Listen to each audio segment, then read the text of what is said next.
Hello there, my Twilight souls. Tonight, we journey through the complete story of Jacob Black and the Werewolves, the boy who became protector when ancient magic awakened in his blood. Jacob Black lived 15 years as human before learning that the legends whispered around bonfires were not stories, but history waiting to repeat itself in his own flesh and bone and burning temperature that would mark him forever as guardian and warrior and alpha. I hope you won't mind me mentioning this, but subscribing would truly help me out if these stories are speaking to you. As we begin 2026, I'm building this space for fellow Twilight fans, and your support fuels my passion to keep bringing you more lore content. Thank you. As you settle in, I'm curious where you're listening from and what time it is where you are. You can tell me in the comments. Now, let's get back to Jacob's journey and let his life from boy to wolf to leader carry you gently into rest. Jacob Ephraim Black was born on the 14th of January in 1990 on the Quileute Reservation in La Push, Washington. During the coldest winter the Olympic Peninsula had experienced in decades, when snow fell on beaches that rarely saw frost, and when the elders spoke quietly about omens and about the old stories that younger generations had stopped believing. His parents were Billy Black and Sarah Black. His father, a direct descendant of Ephraim Black, who had been the last great chief of the Quileutes, and who had been one of the 3 original spirit warriors who had defended the tribe against vampires during the previous century when the Cold Ones had been numerous in the region, and when the Quileute people had nearly been destroyed before discovering the magic that allowed them to transform into massive wolves, whose strength and speed could match the stone-skinned predators who fed on human blood. Jacob had 2 older sisters, twins named Rachel and Rebecca, who were 6 years old when he was born, and who treated their baby brother with the combination of affection and mild annoyance that older siblings typically directed toward the youngest child, who disrupted established family dynamics and who required attention that had previously been divided only between the twins. The Quileute Reservation occupied approximately 1 square mile of coastline on the Pacific Ocean, the land isolated from the neighboring town of Forks by forests and by the general disinterest that characterized relations between the predominantly white logging town and the indigenous community, whose presence predated European settlement by thousands of years, but whose current circumstances reflected the systematic displacement and diminishment that characterized American treatment of native populations throughout the nation's history. La Push itself was small enough that everyone knew everyone else's business, the community consisting of perhaps 350 people who were connected through bloodlines and through marriages and through the shared experience of living on land that had been Quileute territory since time beyond memory, when the people had emerged according to their creation stories from the transformation of wolves into humans rather than the other way around. The reservation's economy depended partly on fishing that had been traditional Quileute livelihood for generations, and partly on tourism that brought visitors to the beautiful beaches and the dramatic coastline where sea stacks rose from the ocean like ancient monuments, and where tide pools revealed the intricate ecosystems that had fascinated Jacob from childhood, when he had explored the beaches with the freedom that small communities afforded their children, who could roam without the constant supervision that urban parents believed necessary. Billy Black was respected elder in the tribe, despite being relatively young. His late 20s, when Jacob was born, making him part of generation that straddled traditional ways and modern American culture in sometimes uncomfortable combination. He worked as mechanic and as general handyman. His skills with engines and with building and fixing things providing income that supported his family and providing service to community members who needed repairs, but who often lacked resources to pay outside contractors to come to the reservation. Billy's most significant role was as keeper of tribal history and tribal stories. His knowledge of Quileute legends and his gift for storytelling, making him natural teacher for younger generations who needed to understand where they came from and who needed to maintain connection to traditions that assimilation pressures constantly threatened to erase. Sarah Black was quieter than her husband, but was equally committed to raising their children with understanding of their heritage and with pride in being Quileute in world that often dismissed or stereotyped indigenous people through ignorance or through deliberate marginalization, that treated native communities as historical curiosities rather than as living cultures with continuing relevance. Jacob's early childhood was characterized by the security and the simplicity that small communities could provide when they functioned well. His days filled with playing on the beach and playing in the forests and helping his father in the garage, where Billy worked on the endless succession of vehicles that needed repair in community, where many families drove older cars that required constant maintenance to remain operational. He learned to identify engine sounds before he learned to read. His ears trained by listening to Billy diagnose problems through the knocking or the whining or the rattling that indicated specific mechanical failures that required specific solutions. The garage was Jacob's classroom for practical education that school could never provide. His hands learning the feel of wrenches and the proper torque for tightening bolts, and the satisfaction that came from making broken things work again through patient application of knowledge and skill.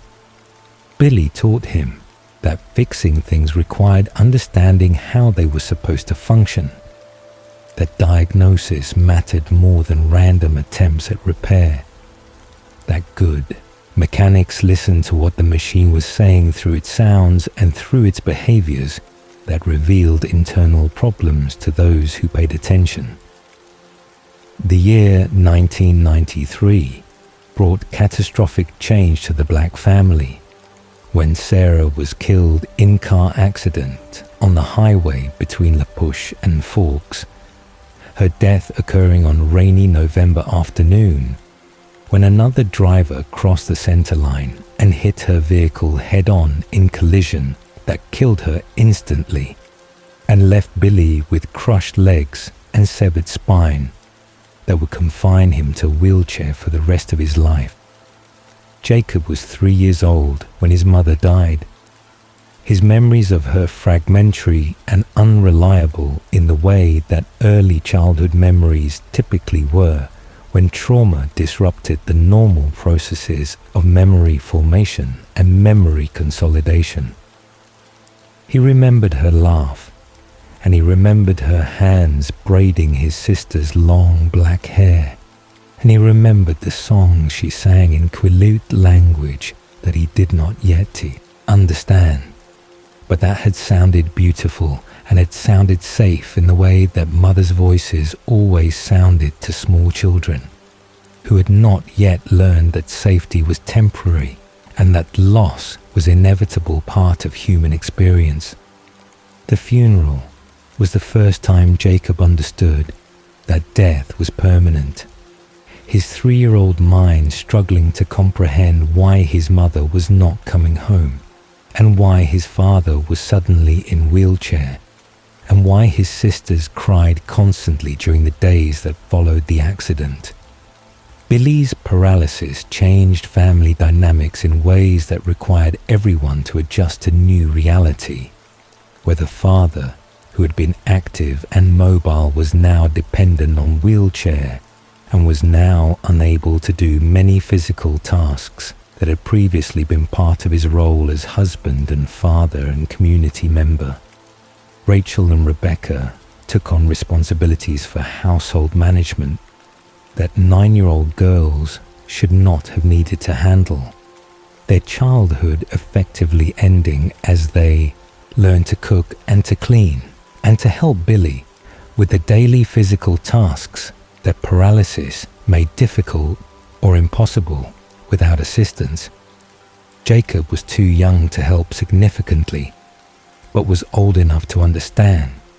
that something fundamental had changed in their family. His father's wheelchair becoming a symbol of loss that extended beyond his mother's death to include the loss of the family structure they had known before the accident. Billy's adjustment to wheelchair was complicated by grief that he tried to hide from his children, but that Jacob could sense in the quiet moments when Billy thought no one was watching, and when the mask of strength slipped enough to reveal the pain beneath. The community supported the Black family through the immediate aftermath of the accident, tribal members bringing food and offering help, and providing the network of care that small communities could mobilize when tragedy struck one of their own. But the long-term adjustment was families alone to manage the daily reality of Billy's disability and Sarah's absence, creating new normal that took years to establish and that never felt entirely comfortable or entirely right to children who remembered how things had been before November of 1993. Rachel and Rebecca remained Jacob's primary caregivers through his early childhood. Their resentment at the burden occasionally surfacing in sharp words or in impatience with their younger brother, whose needs continued regardless of family tragedy and regardless of their own grief and their own struggles, with suddenly being responsible for household management when they should have been focused on school and on friends and on the normal concerns of preteen girls. Jacob's friendship with Quilatiera V and with Embry Call began in early childhood, when the 3 boys were toddlers, attending the same tribal daycare and discovering that they shared interests and shared sense of humor and shared easy compatibility that would sustain their friendship through childhood and through adolescence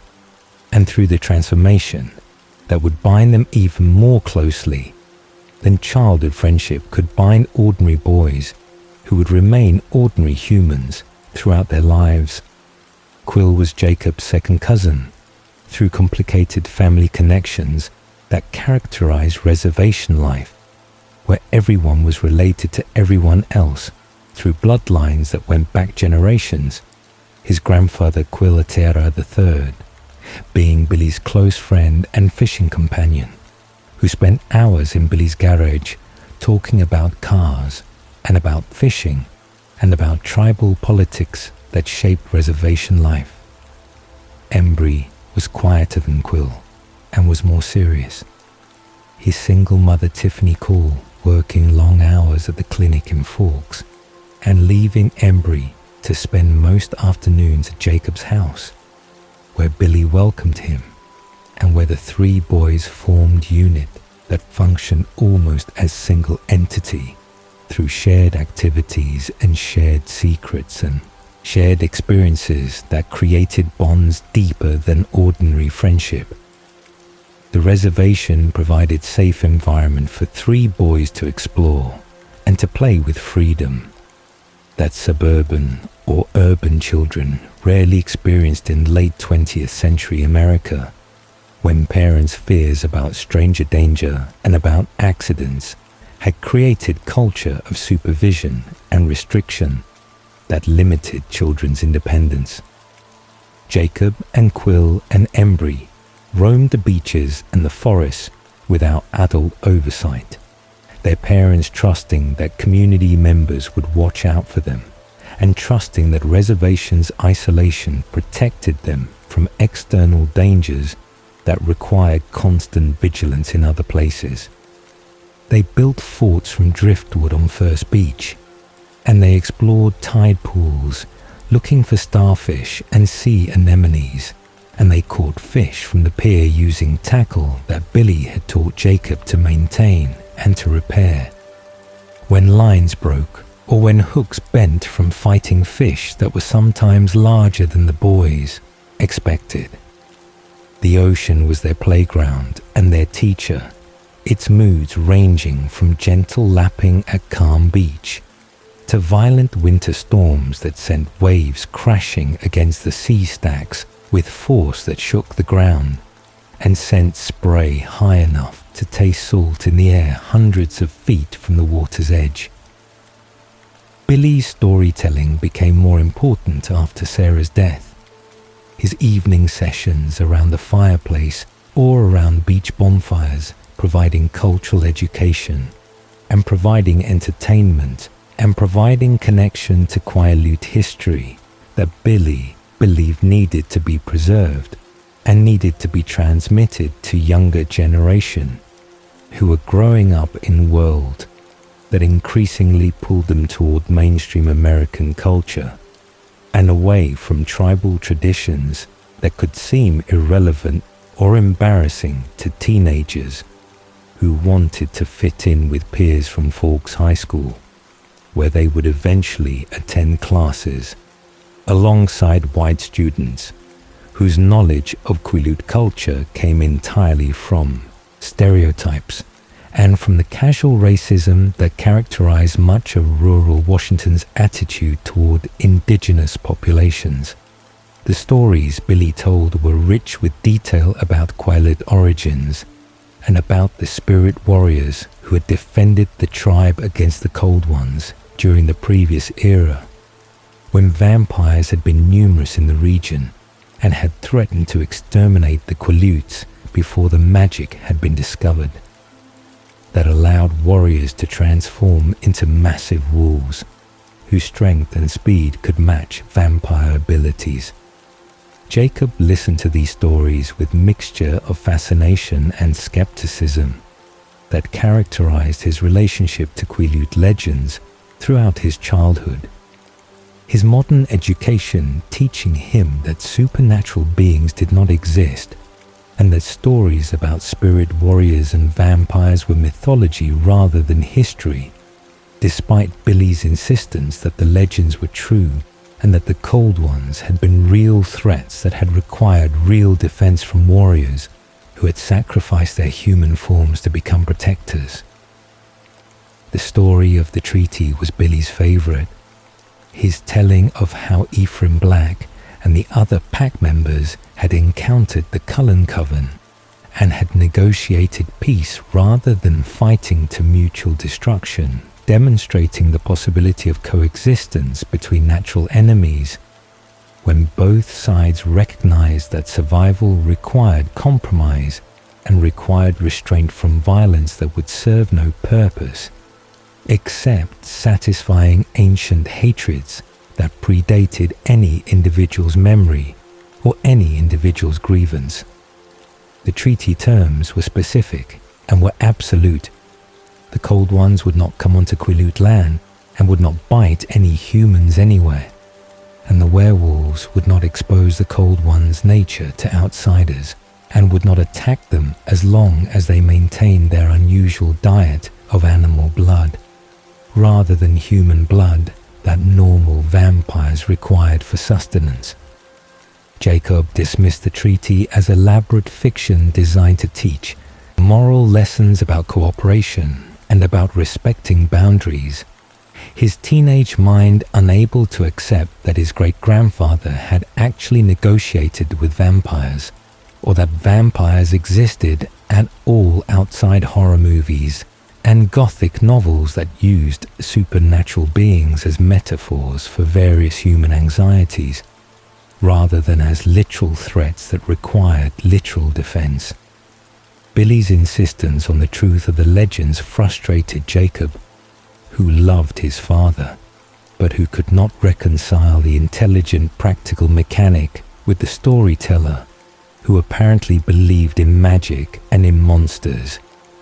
the cognitive dissonance creating distance between them that Jacob would only understand after his own transformation revealed that Billy's stories had been history lessons rather than fairy tales, and that the skepticism Jacob had felt was ignorance rather than rational thinking. The connection between Billy Black and Charlie Swan dated back to their own childhoods, when Billy had attended school in Forks and when Charlie had been one of the few white students who had befriended the Quileute kids, rather than participating in the casual cruelty that characterized race relations in rural Washington during the 1950s and 60s. Their friendship had survived decades and had survived the geographical separation and had survived the social pressures that made interracial friendship unusual, even when both men were individually respected in their separate communities. Charlie visited the reservation regularly to fish with Billy, the two men spending hours on Billy's boat or on the riverbanks, discussing sports and discussing local politics and discussing their children with the easy comfort of old friends who had shared enough history that silences were comfortable and that conversations required no performative elements or social positioning. Jacob knew Charlie as reliable presence who brought fishing gear and who told terrible jokes and who treated Billy with respect that did not include pity about the wheelchair or awkwardness about the disability that some visitors displayed through excessive helpfulness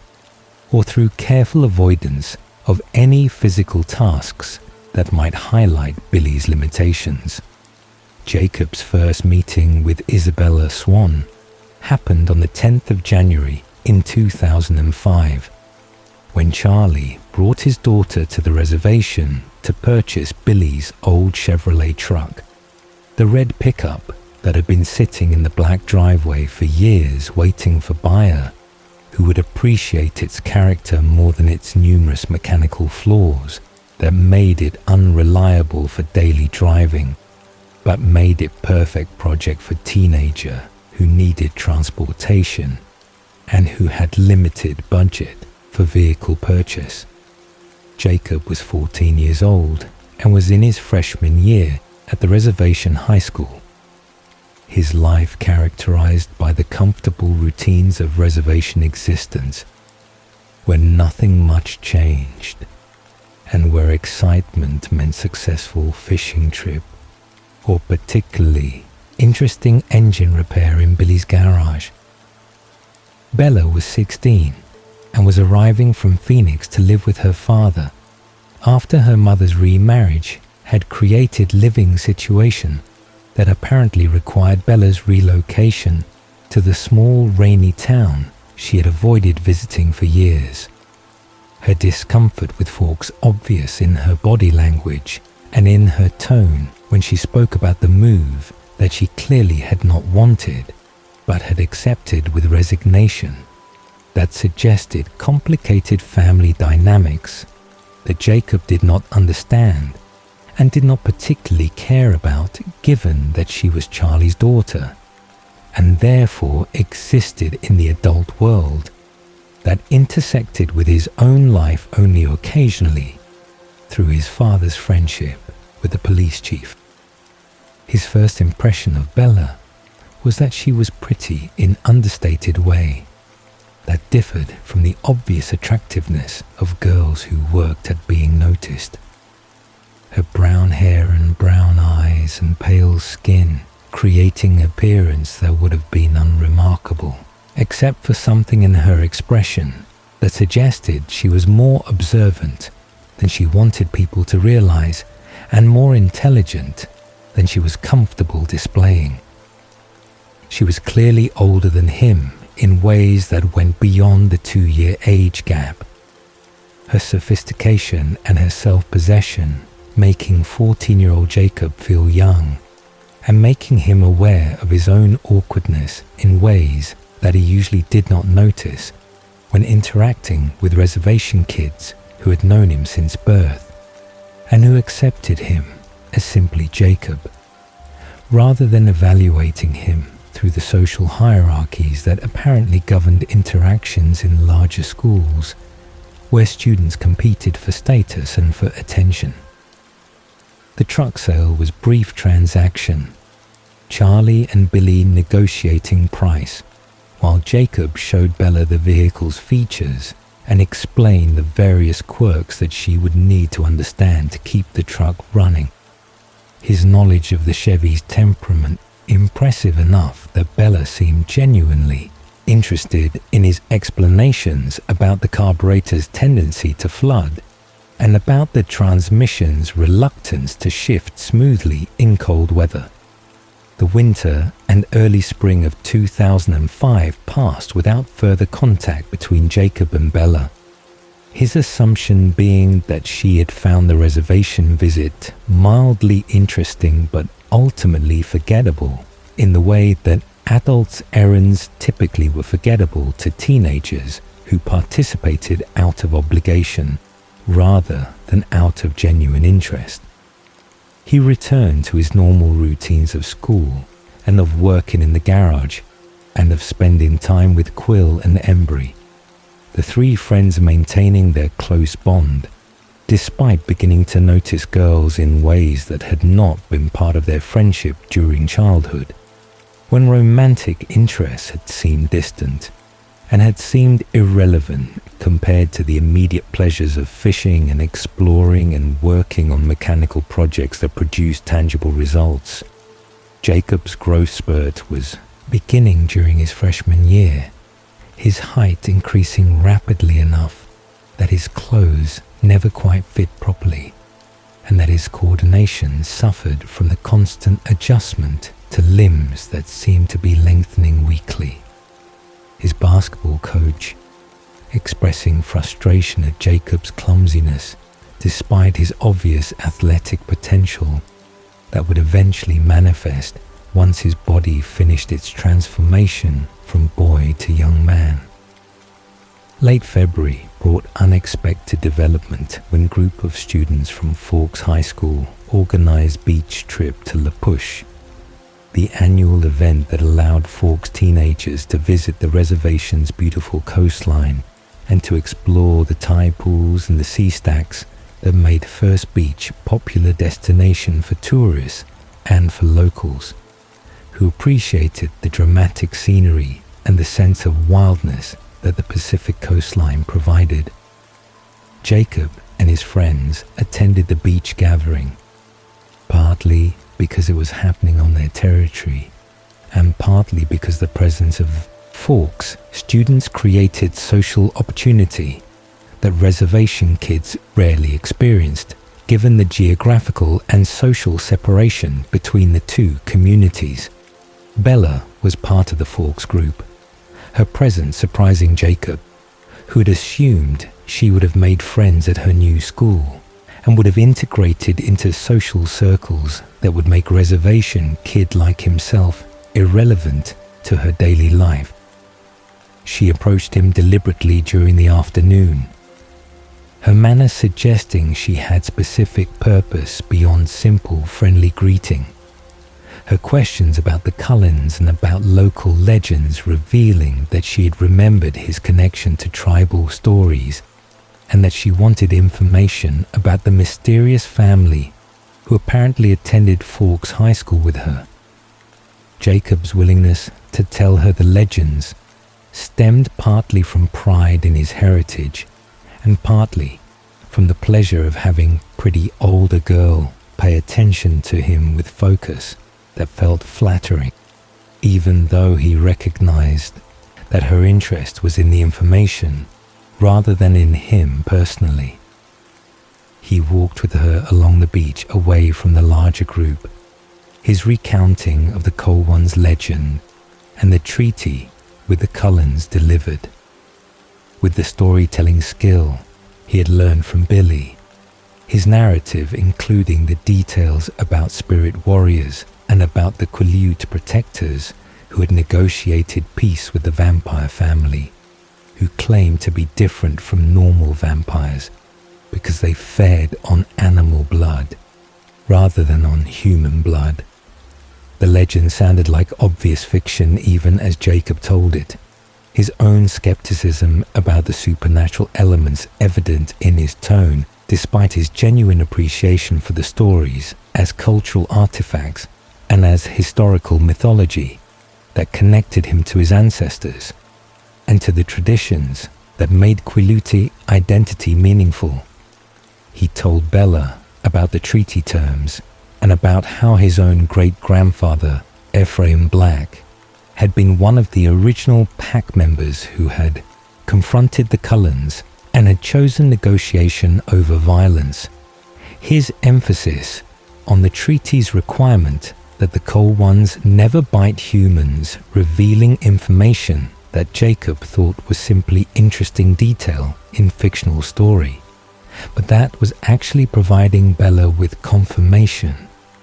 about the true nature of the Cullen family, who she had apparently suspected were vampires and who she was now having her suspicions confirmed through Jacob's casual revelation of tribal secrets that he did not realize were secrets, because he believed the entire story was mythology rather than recent history.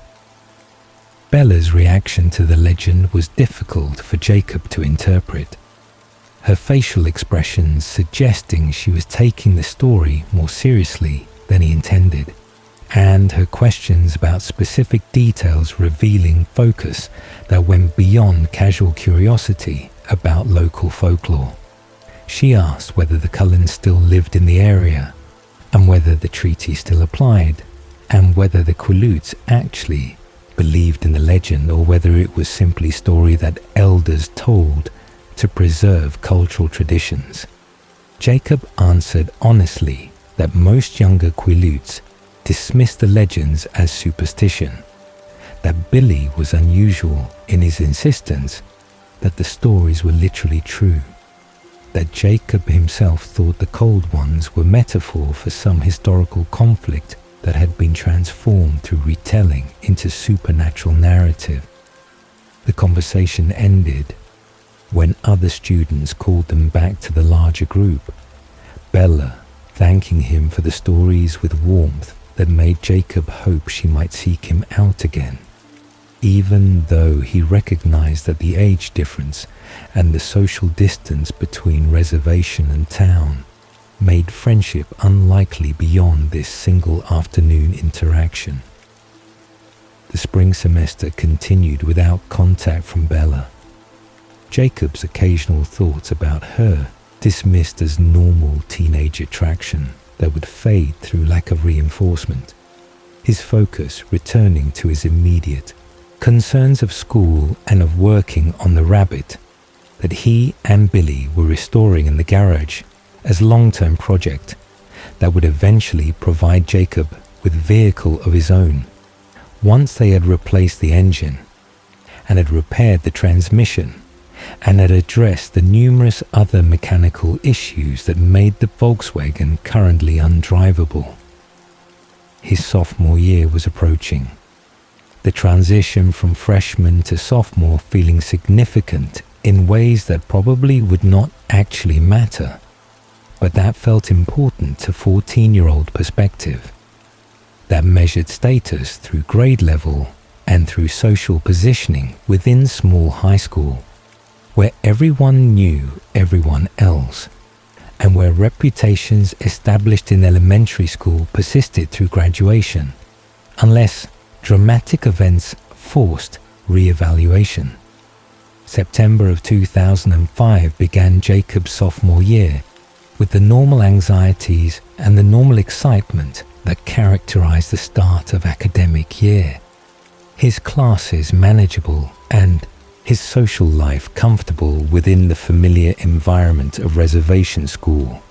where approximately 50 students total created intimate atmosphere that urban students would have found claustrophobic, but that Jacob appreciated for the sense of belonging and the absence of anonymity that larger schools imposed on students who could disappear into crowds and could avoid connection if they chose isolation over community. Bella's 18th birthday on the 13th of September was unknown to Jacob, who had no reason to track her life or to be aware of events happening in Forks beyond the general information that filtered through his father's conversations with Charlie during their fishing trips. October brought unexpected phone call from Charlie to Billy. The conversation overheard by Jacob revealing that Bella was suffering from depression severe enough that Charlie was seeking advice from his friend about how to help his daughter through whatever crisis she was experiencing. Billy's suggestion that Jacob might be able to cheer Bella up surprised Jacob, who had not expected to hear Bella's name again, and who certainly had not expected to be recruited as informal therapy for a girl he barely knew. But Billy's encouragement and Charlie's apparent desperation made refusal seem cruel, even though Jacob felt awkward about the situation and uncertain about what he could possibly do to help someone dealing with depression that sounded serious and that sounded beyond his capacity to address through simple friendliness. Late October brought Bella to the reservation with 2 broken motorcycles loaded in the bed of her truck. Her proposal both surprising and appealing to Jacob, who loved mechanical challenges and who appreciated the opportunity to spend time with her, even under these unusual circumstances. She explained that she had found the motorcycles abandoned and that she wanted them repaired, but that she could not let Charlie know about the project because he would disapprove of the danger that motorcycles represented. Her request that Jacob fix them in exchange for his keeping one after completion, creating arrangement that benefited both of them and that provided excuse for regular contact that might otherwise have seemed forced or might otherwise have required social justification that their age difference and their separate communities made difficult to construct. Jacob agreed immediately, his enthusiasm for the project genuine, and his pleasure at having Bella back in his life surprising him with its intensity, given that he had convinced himself that his interest in her had been temporary teenage attraction rather than genuine developing feelings that her reappearance suddenly made undeniable. The weeks between November of 2005 and January of 2006 became the happiest period of Jacob's young life. The hours spent in his garage with Bella, working on the motorcycles, creating intimacy and creating friendship that deepened with each afternoon they spent together, surrounded by tools and by engine parts and by the comfortable silence that developed between people who enjoyed each other's company without needing constant conversation to avoid awkwardness. Jacob taught Bella basic motorcycle mechanics, his patient explanations of how engines worked and how transmissions functioned, revealing his genuine passion for understanding machines and for the satisfaction that came from making broken things operational through careful application of knowledge and skill. Bella was a good student, her intelligence and her genuine interest making the teaching easy and making the project feel like collaboration rather than like simple mechanic-client relationship that might have characterized their interaction if she had been less engaged or less willing to actually learn, rather than simply waiting for him to complete the work. Jacob fell in love with Bella during these weeks without recognizing what was happening, or without naming the feelings that made every day without seeing her feel incomplete, and that made every afternoon in the garage feel like the only time that mattered in his entire life. She was healing from whatever had caused her depression. Her initial sadness and her initial emotional fragility gradually transforming into something closer to her natural personality that Jacob sensed was usually characterized by quiet humor and by sharp observations and by the kind of intelligence that made her interesting beyond her physical attractiveness. He made her laugh with his jokes and with his imitations of Billy's storytelling voice, her laughter becoming reward that Jacob sought constantly through his efforts to entertain her and to distract her from whatever pain she was processing through their friendship. She talked about ordinary things like school and like her mother and like her discomfort with forks, but she never mentioned what had caused the depression, and she never explained why someone who clearly had friends at school was spending all her free time on the reservation with 14-year-old boy who was too young for her and who belonged to community that most folk students viewed with mixture of curiosity and casual prejudice. The motorcycles were completed in mid-January of 2006. The success of the project celebrated through test ride that terrified Jacob more than he wanted to admit, because Bella's riding skills were minimal, and because the danger of motorcycle accidents was real and was statistically significant regardless of riders' good intentions or careful attention. But she loved the freedom, and she loved the speed, and she loved the risk in ways that worried Jacob, who was beginning to understand that whatever had hurt her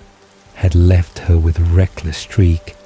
and with apparent need to feel something intense enough to override whatever numbness or whatever pain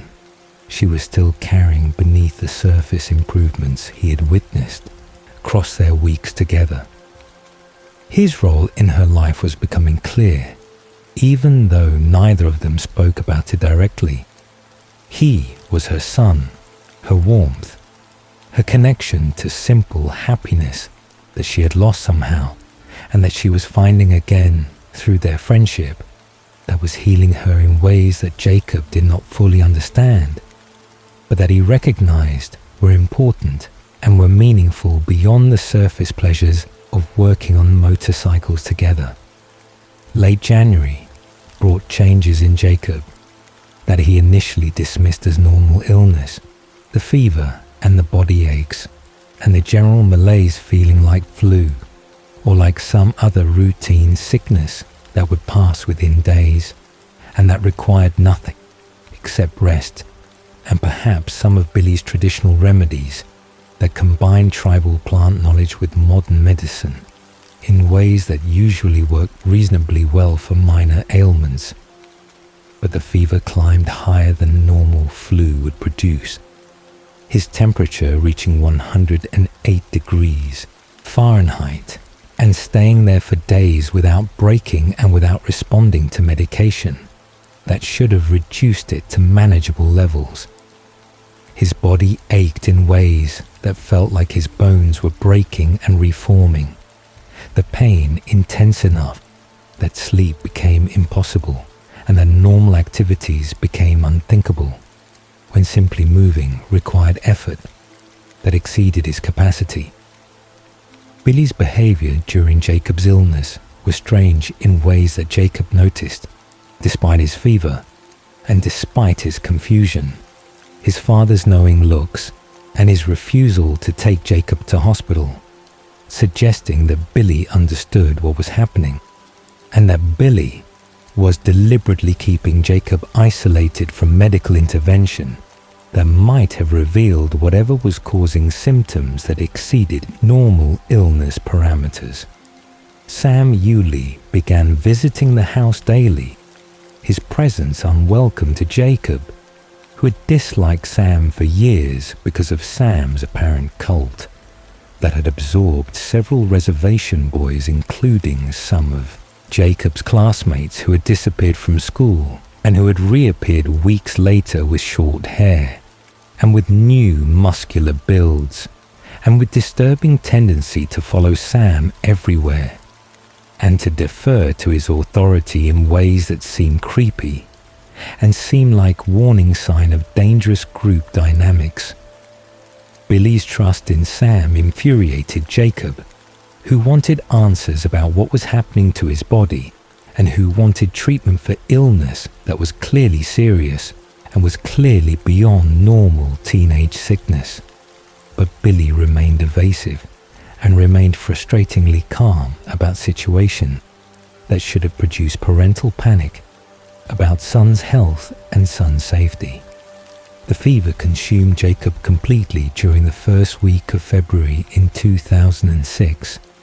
his body temperature remaining at 108 degrees Fahrenheit, despite the biological impossibility of surviving such heat for extended periods without brain damage or organ failure that should have killed him or should have required hospitalization that Billy continued to refuse with stubborn insistence that doctors could not help and that what Jacob was experiencing was natural process that needed to complete without medical interference. The pain was unlike anything Jacob had imagined possible, his muscles cramping and spasming with force that made him cry out despite his attempts to remain quiet and to maintain some dignity through ordeal that stripped away all pretense and all privacy when Billy needed to help him with basic physical tasks that fever and weakness made impossible to manage alone. His bones felt like they were breaking and reforming constantly, the sensation of internal restructuring creating panic that he was dying or that he was experiencing some catastrophic disease that was destroying his body from inside, while Billy watched with expression that combined sympathy and something that looked almost like pride, as though Jacob's suffering was accomplishment rather than medical emergency requiring immediate intervention. The physical changes were dramatic and were undeniable even through the fever's haze. Jacob's body adding muscle mass with speed that violated normal human physiology and that made his already tall frame suddenly massive in ways that required entirely new wardrobe because nothing he owned fit across shoulders that had broadened impossibly or across chest, that had expanded beyond teenage proportions into adult musculature that looked like result of years of dedicated weight training rather than result of week-long fever. His height increased by at least 6 inches during the transformation period. The growth spurt so extreme that his bones ached from the rapid lengthening, and that his coordination suffered from the sudden change in his body's dimensions and proportions. His hair, which had been shoulder length and which he had worn with pride as connection to his Quileute heritage and as symbol of his identity, suddenly felt wrong in ways he could not articulate, the compulsion to cut it becoming overwhelming until Billy finally agreed to help him shear it short in style that matched Sam's pack and that marked him visibly as part of group he had previously despised and had previously viewed as dangerous cult operating on reservation with Billy's inexplicable approval. The emotional volatility was perhaps more frightening than the physical changes. Jacob's normal, even temperament disappearing beneath waves of rage that came without warning and without apparent provocation. His anger so intense that he wanted to destroy things and wanted to hurt people who said the wrong thing or who looked at him in ways that his hypersensitive paranoid mind interpreted as threatening or disrespectful. He screamed at Billy during one particularly bad episode. His fury at his father's refusal to explain what was happening, making him say things that he immediately regretted, but that he could not control through the red haze that descended whenever the rage took over. Billy remained calm through Jacob's outbursts, his understanding and his refusal to take offense suggesting that he had expected this behavior and that he recognized it as symptom rather than as choice that Jacob was making to be cruel or to be disrespectful to father, who was trying to help him through process that Billy understood, but that Jacob remained ignorant about despite his increasingly desperate demands for information. Sam's presence became constant during the worst days of the transformation. His calm authority and his apparent understanding of what Jacob was experiencing, providing some comfort, even though Jacob's conscious mind still resented him and still wanted to reject his help and his guidance. Sam spoke quietly about control and about breathing and about managing the emotions that were threatening to overwhelm Jacob completely. His instructions simple but surprisingly effective when Jacob was capable of following them through the chaos of his physical and emotional transformation. The other pack members began appearing at the house as well. Jared Cameron and Paul LaHote bringing food and bringing clothes that would fit Jacob's new body and bringing the silent support that their presence communicated even when they said nothing and simply sat nearby, while Jacob struggled through another wave of pain or another episode of uncontrollable shaking that made his teeth chatter and made his entire body convulse with tremors that looked like seizures, but that Billy continued to insist were normal and were temporary. The actual first transformation happened without warning during the second week of February, when Jacob's rage at Paul's casual comment about Bella triggered response that Jacob's body had been preparing for since the fever had begun, but that his conscious mind had not anticipated and had not understood was coming, despite all the physical changes and despite all the signs that should have made the inevitable transformation predictable to anyone who'd been paying attention to what was actually happening. The anger exploded through him with force that felt like his body was being torn apart from inside, his vision going red and then going strange as his perspective shifted downward toward the ground, and as his hands became paws, and as his entire physical form reorganized itself in bursts of heat and pain that lasted only seconds, but that contained more agony than all the previous days of fever combined. He was suddenly Wolf,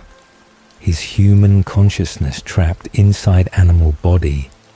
that was massive beyond anything that existed in nature.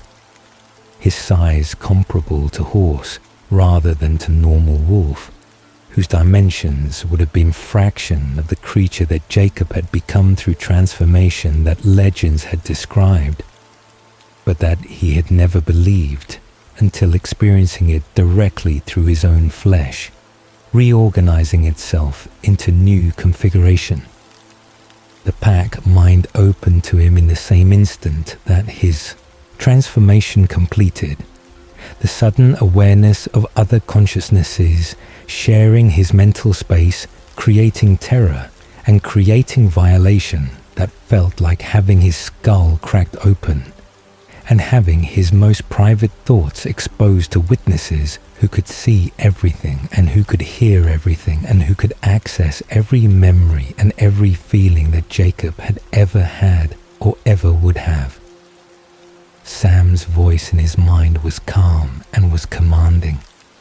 the alpha authority evident in ways that made Jacob's wolf instincts respond with immediate submission,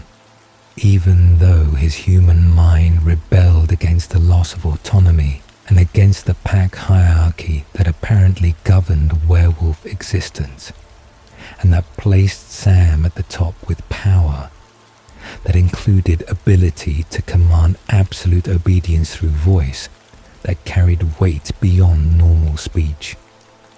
Jared and Paul were present in the pack mind as well. Their thoughts and their emotions and their reactions to Jacob's transformation flowing through the mental connection that made privacy impossible and that made individual consciousness feel diluted or contaminated by constant awareness of other minds existing alongside his own. The sensory experience of being wolf overwhelmed Jacob's ability to process information coherently, his vision sharper than human sight,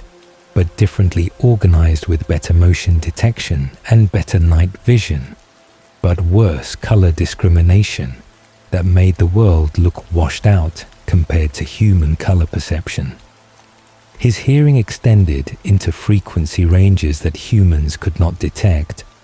The sounds of small animals moving through underbrush and the sounds of heartbeats and breathing patterns creating acoustic landscape that was information-rich, but initially incomprehensible to consciousness that had spent 15 years interpreting sensory input through human limitations. His sense of smell became primary sense in ways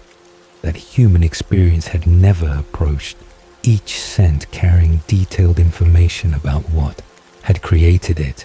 and when it had been created and what emotional state the creature had been experiencing when leaving scent trail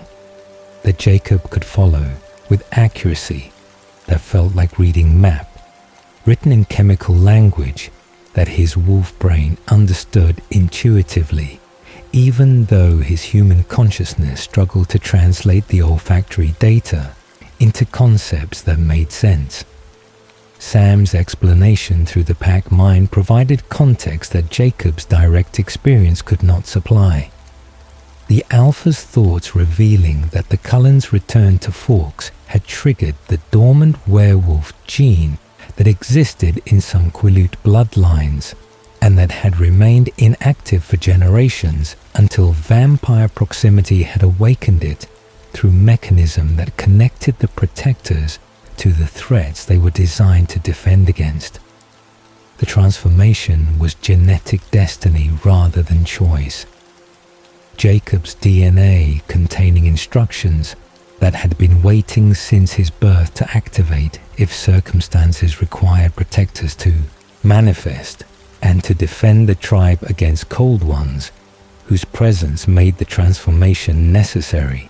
and made it inevitable for boys who carried the right genetic markers through their descent from original spirit warriors. The treaty with the Cullens was real history rather than mythology. Sam's memories of learning the truth and of meeting Carlisle Cullen and of negotiating boundaries between Wolfpack and Vampire Coven, providing proof that everything Billy had said was accurate and was literal truth rather than metaphorical story or cultural mythology designed to preserve tribal identity through invented traditions. The loss that transformation represented hit Jacob with force that made his wolf form whimper with grief that the pack felt through their connection to his emotional state. His realization that he had lost normal human life and had lost privacy and had lost the future he had imagined for himself, creating despair that mixed with the physical exhaustion and with the overwhelming strangeness of existing in wolf body that felt simultaneously natural and completely wrong. He could not see Bella without risking her safety, his control too uncertain, and his transformation too new to trust himself around fragile human,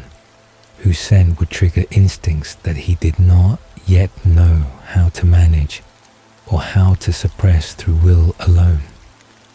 He could not return to school or maintain friendships with Quill, who was still human and still innocent of the supernatural world that Jacob now inhabited without choice and without escape. His childhood had ended instantly and completely,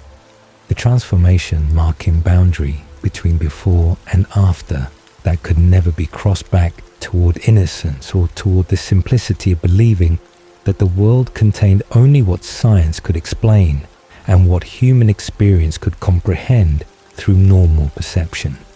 Jacob's return to Bella's life happened in early March of 2006, after weeks of forced separation that had nearly destroyed him. Through the combination of physical transformation pain and emotional agony of being unable to see her or explain his absence in ways that would not reveal the secret that treaty obligations and pack law required him to protect. His reappearance at her house came with motorcycle she had left at his garage, the vehicle providing excuse for contact that might otherwise have seemed strange given his weeks of avoiding her calls and avoiding her attempts to visit the reservation where Billy had turned her away with vague explanations about Jacob being sick and needing isolation. She was relieved and angry simultaneously when she opened the door to find him standing there, transformed physically into someone who barely resembled the boy she had known just weeks earlier. His new height and his new musculature and his short hair marking visible changes that matched invisible transformation she could not see, but that had fundamentally altered everything about who he was and what his life would be from this moment forward into indefinite future of serving as protector, whether he wanted that role or not. The revelation of his werewolf nature came through the motorcycle ride to the boundary line, where treaty prevented him from crossing onto Cullen territory, his barely controlled rage at Edward's return to Forks and Edward's resumption of relationship with Bella making Jacob's temperature spike and making his hands shake with the effort of not transforming in front of her when his anger threatened to overwhelm the fragile control he had developed over the 2 weeks since his first shift. He told her the truth about what he was and about what the Cullens were. His words rushed and his tone bitter as he explained that the legends were real and that vampires existed and that werewolves existed to protect humans from the cold ones, who were predators regardless of how civilized they pretended to be or how carefully they maintained their unusual diet that set them apart from normal vampires, but that did not change their fundamental nature as creatures designed to hunt and to kill humans for sustenance. Bella's lack of surprise revealed that she had already known about the Cullens. Her acceptance of Edward's vampire nature making Jacob's werewolf nature seem almost mundane by comparison. The conversation shifting from revelation to negotiation about what Jacob's transformation meant for their friendship and whether they could maintain connection across the boundary that now separated them through supernatural identities that made them technically enemies, even though their personal bond predated their knowledge of what they were and what their kinds had been to each other throughout history. Victoria's presence in the area became known to the pack through scent trails that crossed the treaty line with frequency that suggested systematic searching rather than random wandering. Her red hair and her distinctive scent marking her clearly as the mate of James, who had been killed by the Cullens during the previous spring in confrontation that Jacob knew about only through Bella's fragmented explanations and through the pack's shared knowledge of vampire activities in the region. The pack's primary responsibility shifted from general territory protection to specific hunting of the red-haired vampire, whose intentions were obviously hostile and whose focus on the Forks area suggested she was seeking revenge for her mate's death through targeting Bella, who James had hunted and who Victoria apparently blamed for James's destruction. The coordinated pack hunts for Victoria revealed the effectiveness of werewolf tracking abilities and werewolf communication through the pack mind that allowed them to cover territory efficiently and to coordinate movements without verbal signals that might alert their prey to their presence or their strategies. Victoria's evasiveness frustrated the pack beyond what normal prey should have been capable of achieving against werewolf hunters whose speed and whose coordination gave them overwhelming advantages in most confrontations. Her ability to sense their approach and to retreat before they could close distance, suggesting either that she possessed unusual gift for danger detection, or that she had learned vampire equivalent of pack tactics through her years with James, who had been legendary tracker before his destruction. The pattern of her incursions was strategic rather than random. Her crossings of the treaty line happening at different locations and at different times in ways that prevented the pack from establishing patrol routines that would reliably intercept her before she had explored whatever she was searching for and had retreated back across the boundary into territory where pack could not follow without violating international vampire laws that govern such matters. Sam's frustration with their inability to catch Victoria manifested in longer patrol shifts and in more aggressive pursuit strategies that exhausted the pack and that created tension between Sam's determination to eliminate the threat and the pack members' need for rest and for time in human form to maintain their sanity and their human relationships. Embry Call's transformation in mid-March brought relief and brought complication to pack dynamics. Jacob's childhood friend joining the pack through the same fever and the same painful process that had marked Jacob's own transformation just weeks earlier. The joy of having Embry back in Jacob's life was tempered by the violation of having Embry's mind suddenly accessible through pack connection that revealed every private thought and every hidden feeling and every secret that Embry had carried throughout his life, including the confusion about his paternity that had always been source of quiet pain for Boy, whose mother refused to identify his father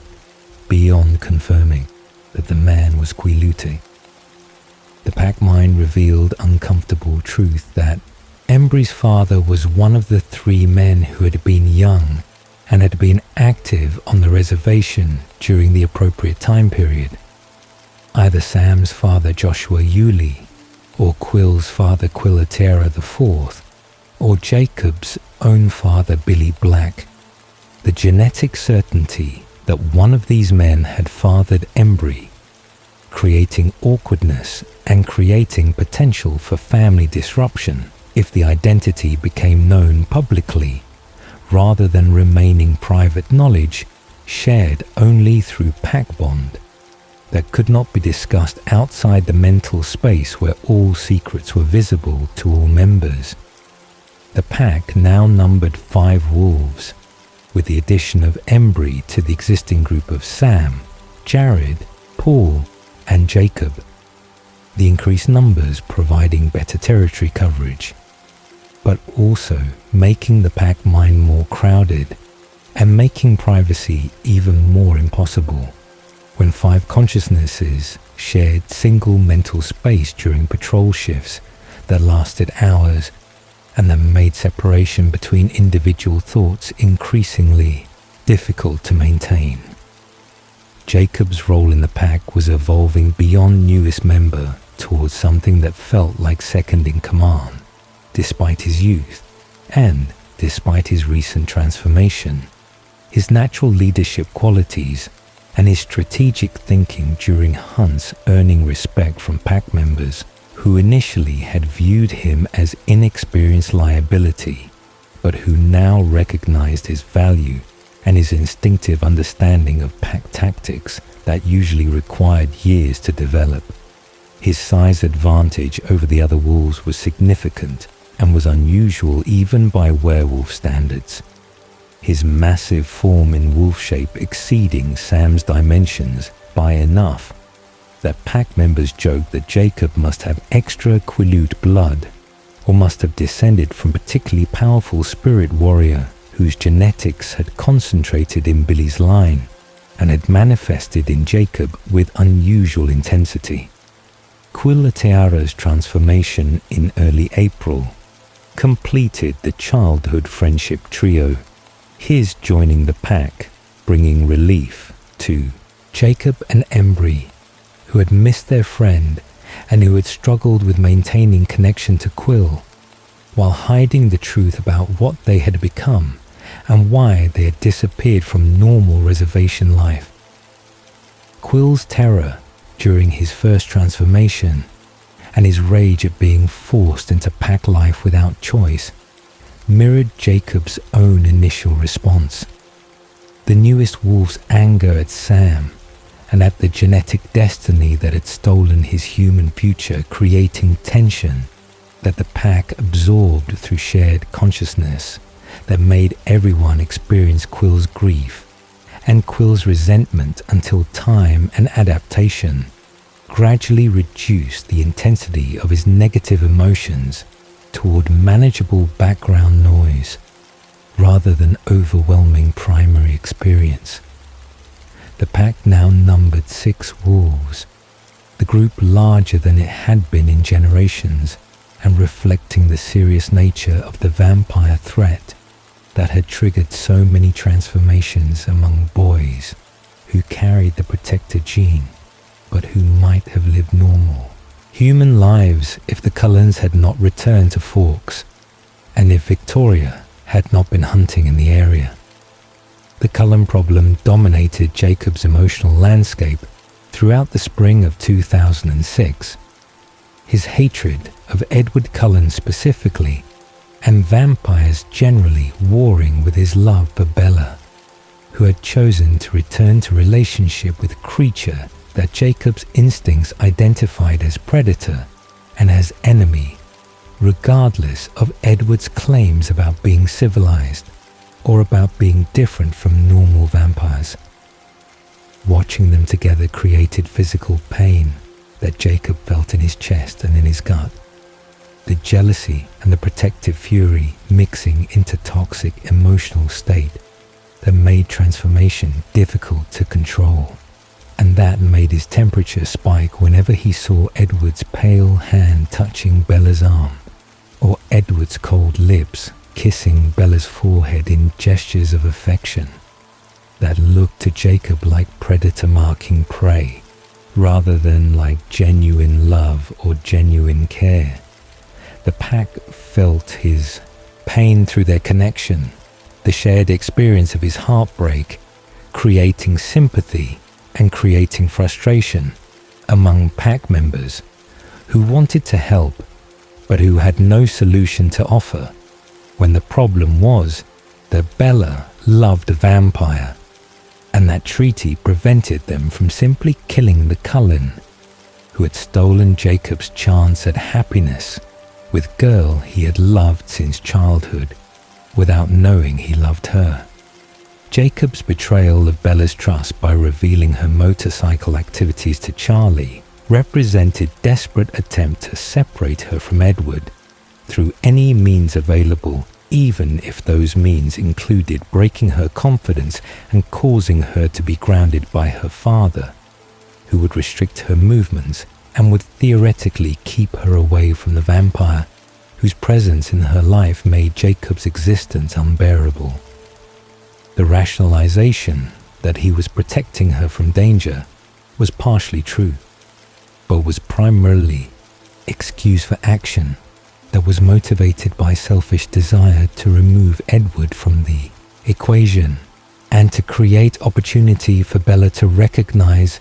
that Jacob could offer her warmth and humanity in future that Edward could never provide, regardless of how much the vampire claimed to love her. The guilt about the betrayal was genuine, but was insufficient to make Jacob regret his choice, when the result was reduction in time Bella spent with Edward and corresponding increase in time she spent on the reservation with Jacob, who was willing to accept her anger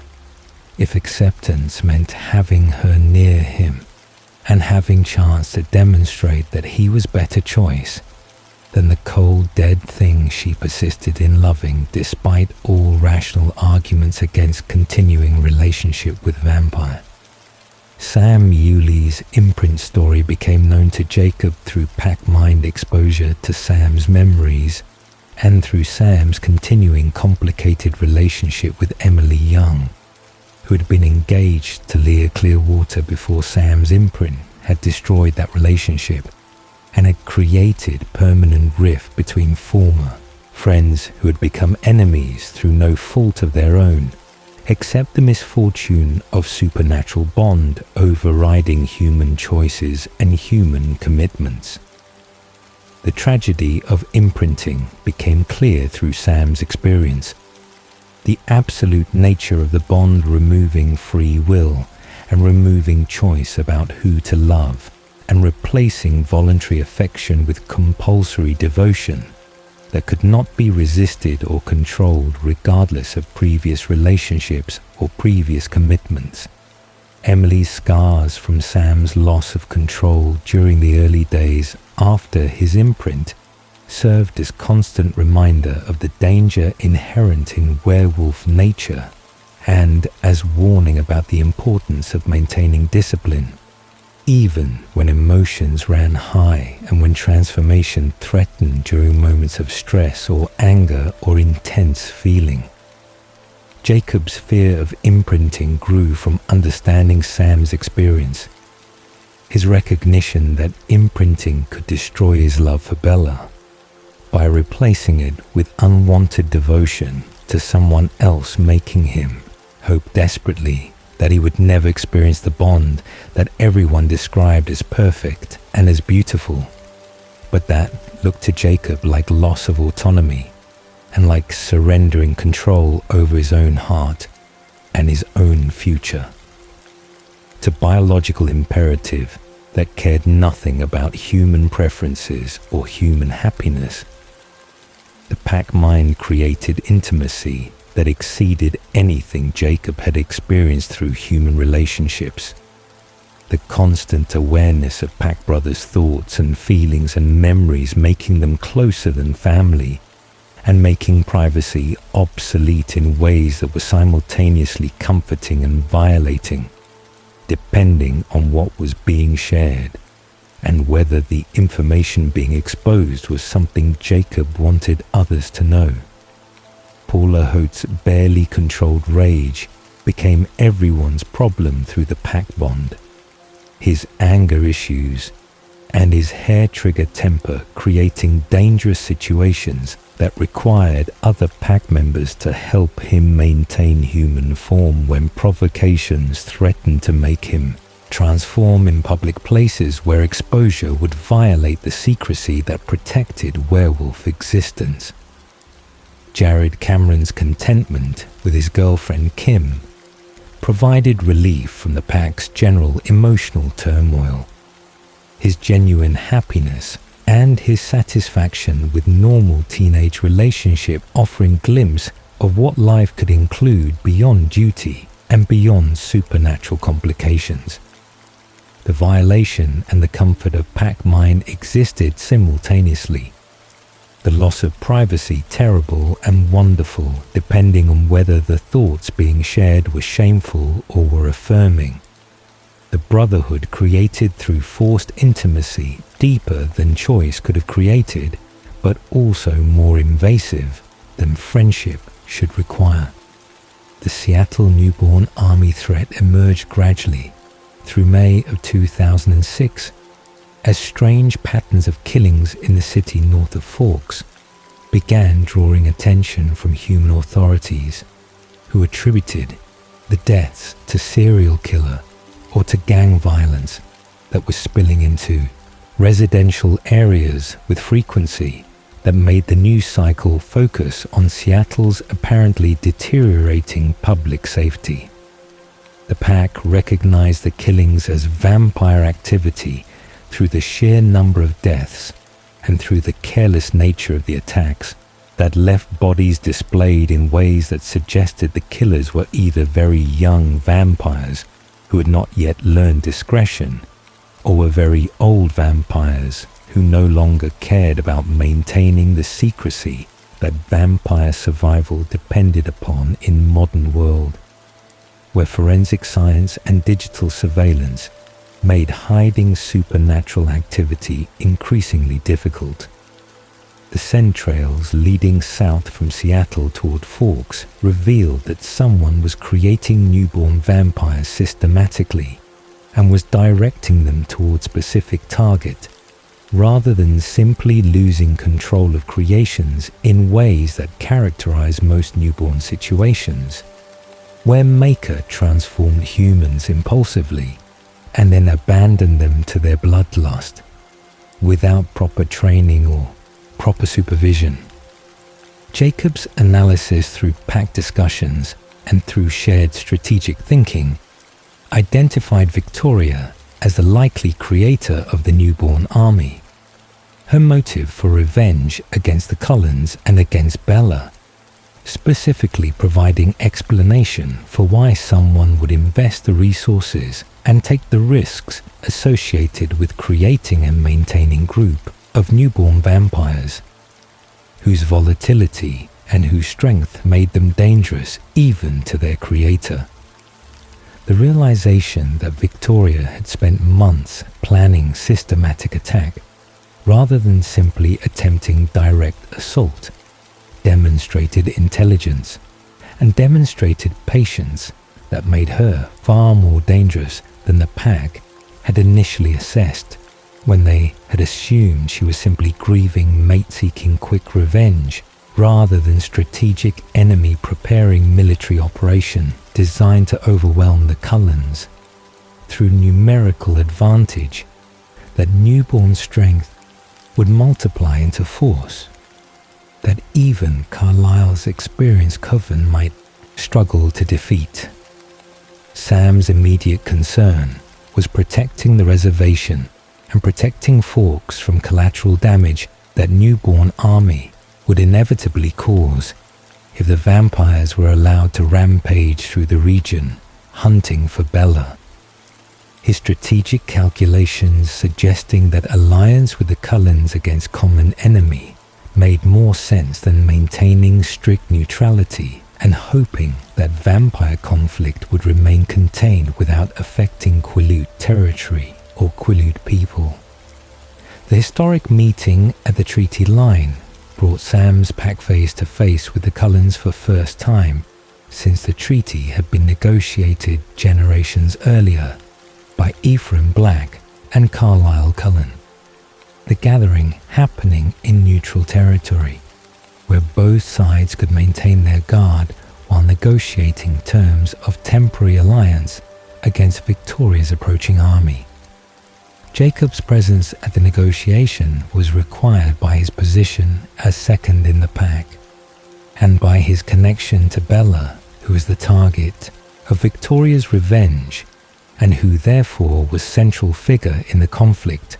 whether she wanted that role or not. Seeing the Cullens assembled as group, rather than seeing only Edward, made their nature more apparent and more disturbing. The family of 7 vampires displaying the beauty and the grace and the predatory perfection that transformation created, and that made them simultaneously attractive and repulsive to Jacob's werewolf instincts that identified them as enemies despite the rational recognition that alliance was necessary and was mutually beneficial, when alternative was allowing newborn army to destroy everything in pursuit of single human girl.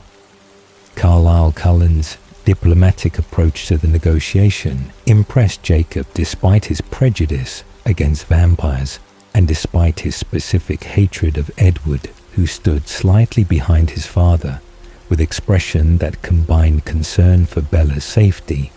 and barely concealed hostility toward the werewolves,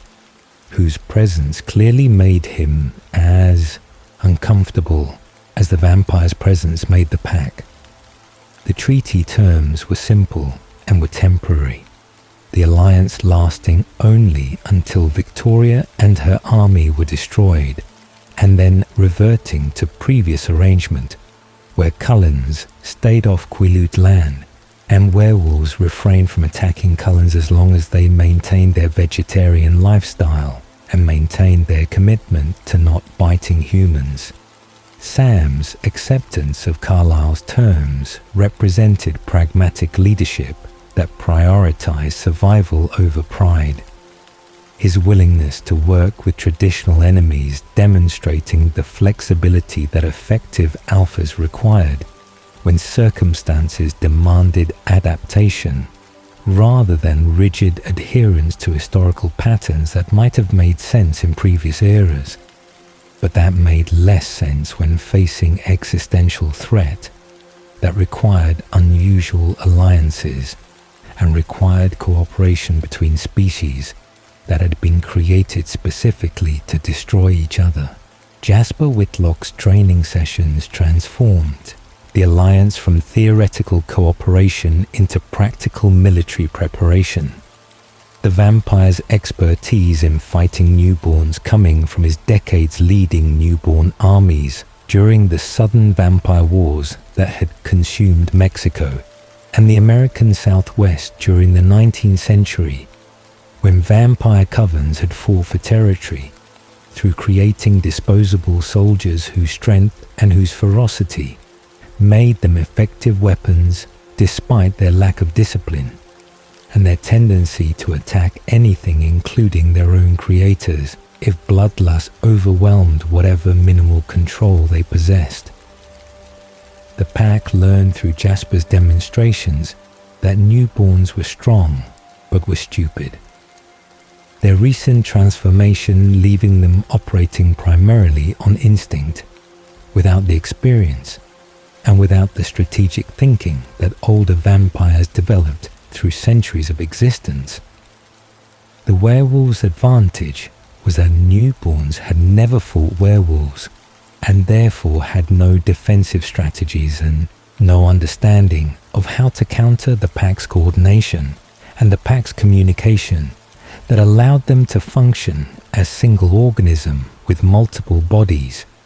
rather than as individuals who happened to be fighting together.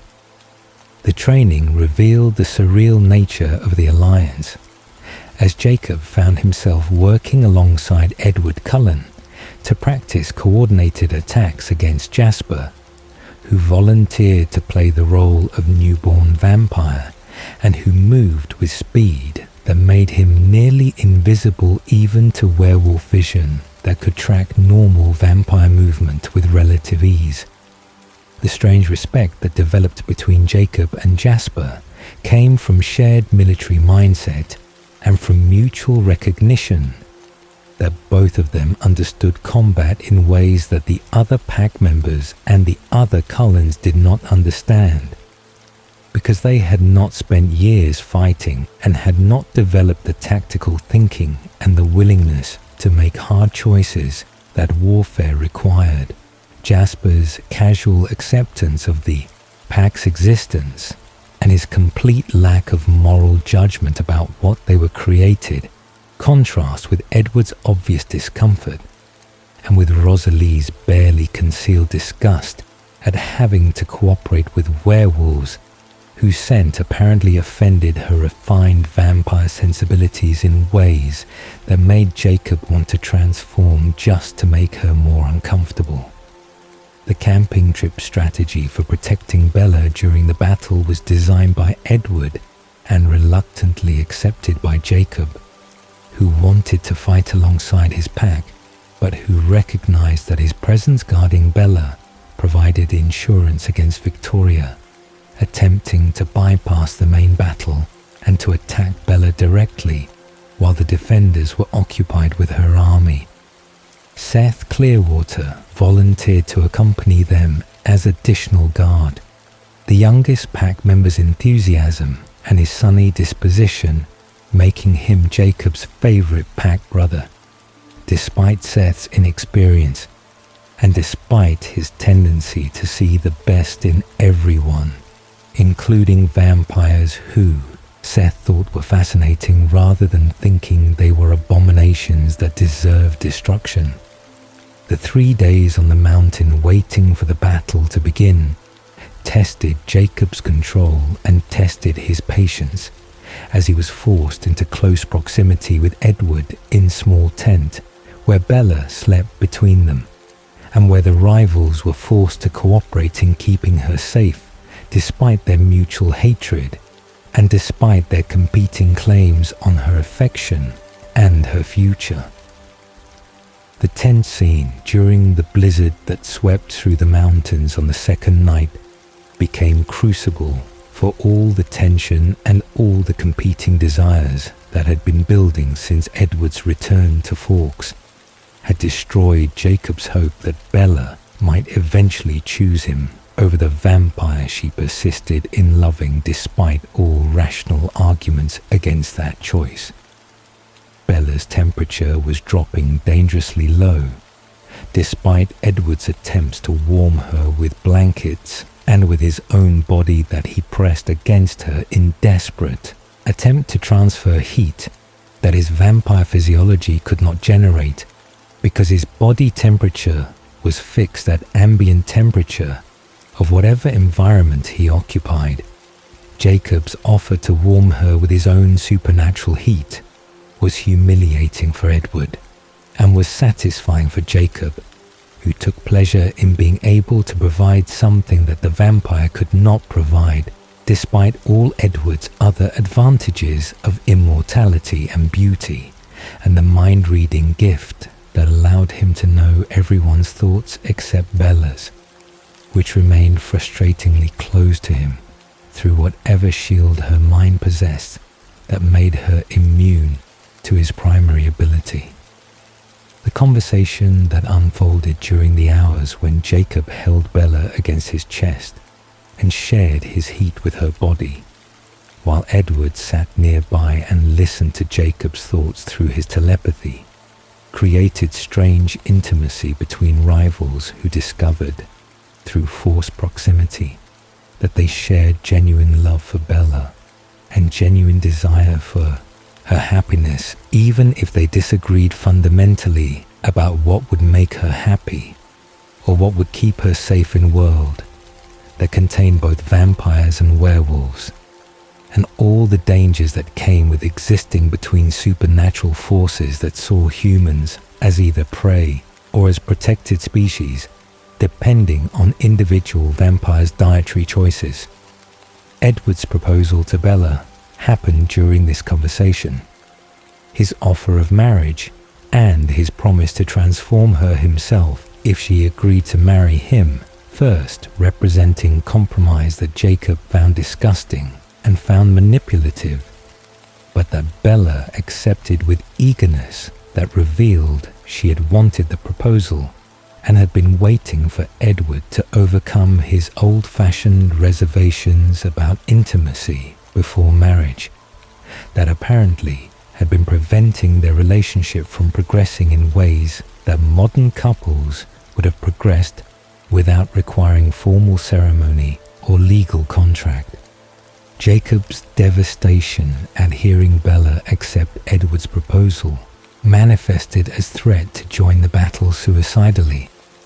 His declaration that he would fight recklessly and would welcome death if Bella chose vampire over him, representing emotional manipulation that he recognized was unfair, but that he could not prevent himself from using when desperation overwhelmed his better judgment and his sense of honor. Bella's response was to kiss him,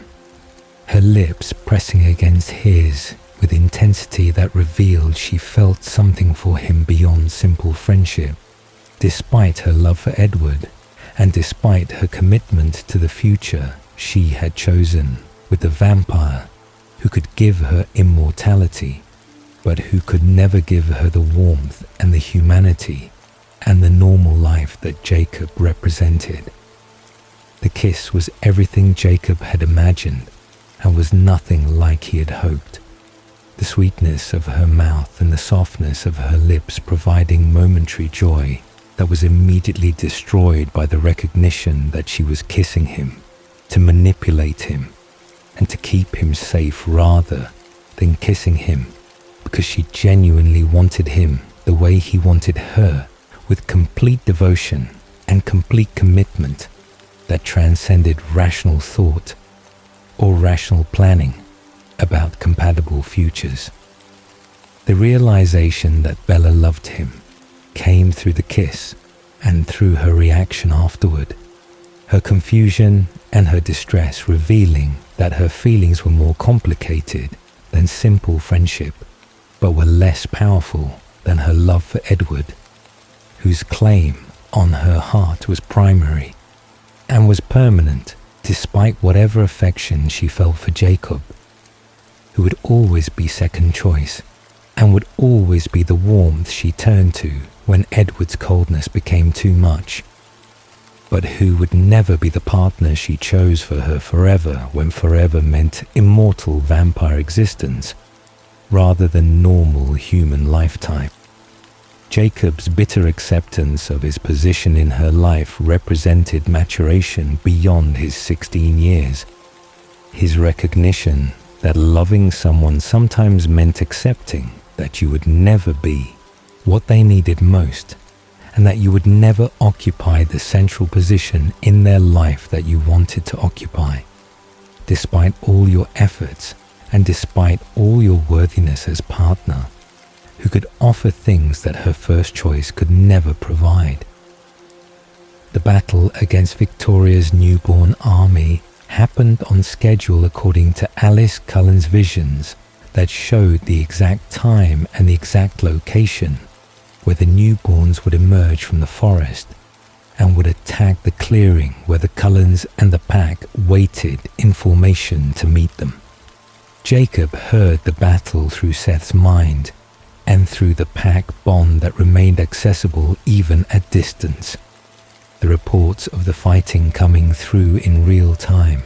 as Jasper's training proved effective and as the coordination between vampires and werewolves allowed them to destroy newborns with efficiency that Victoria apparently had not anticipated when she had created her army and had sent them toward Forks with instructions to kill the Cullens and to capture Bella Swan, whose location Victoria did not know because Jacob and Edward and Seth had successfully hidden her scent trail. The pack's natural advantages against vampires became apparent through the battle reports, the werewolves' teamwork and their ability to communicate silently and their resistance to vampire venom, making them formidable opponents for newborns who had strength advantage but who lacked experience and who lacked the coordination that made the pack function as single weapon with multiple points of attack. Victoria's approach to the mountain with Riley Beers as backup represented final confrontation between Jacob and the vampire who had caused all this death and all this disruption through her single-minded pursuit of revenge that had consumed her existence since James's destruction. Seth's participation in the fight alongside Edward demonstrated the young wolf's courage and demonstrated his combat instincts that exceeded what his age and his experience should have allowed. His coordination with Edward surprisingly effective, given that they had spent minimal time training together and given that vampire-werewolf cooperation was unprecedented in living memory. Jacob's role in Victoria's destruction was peripheral, but was necessary.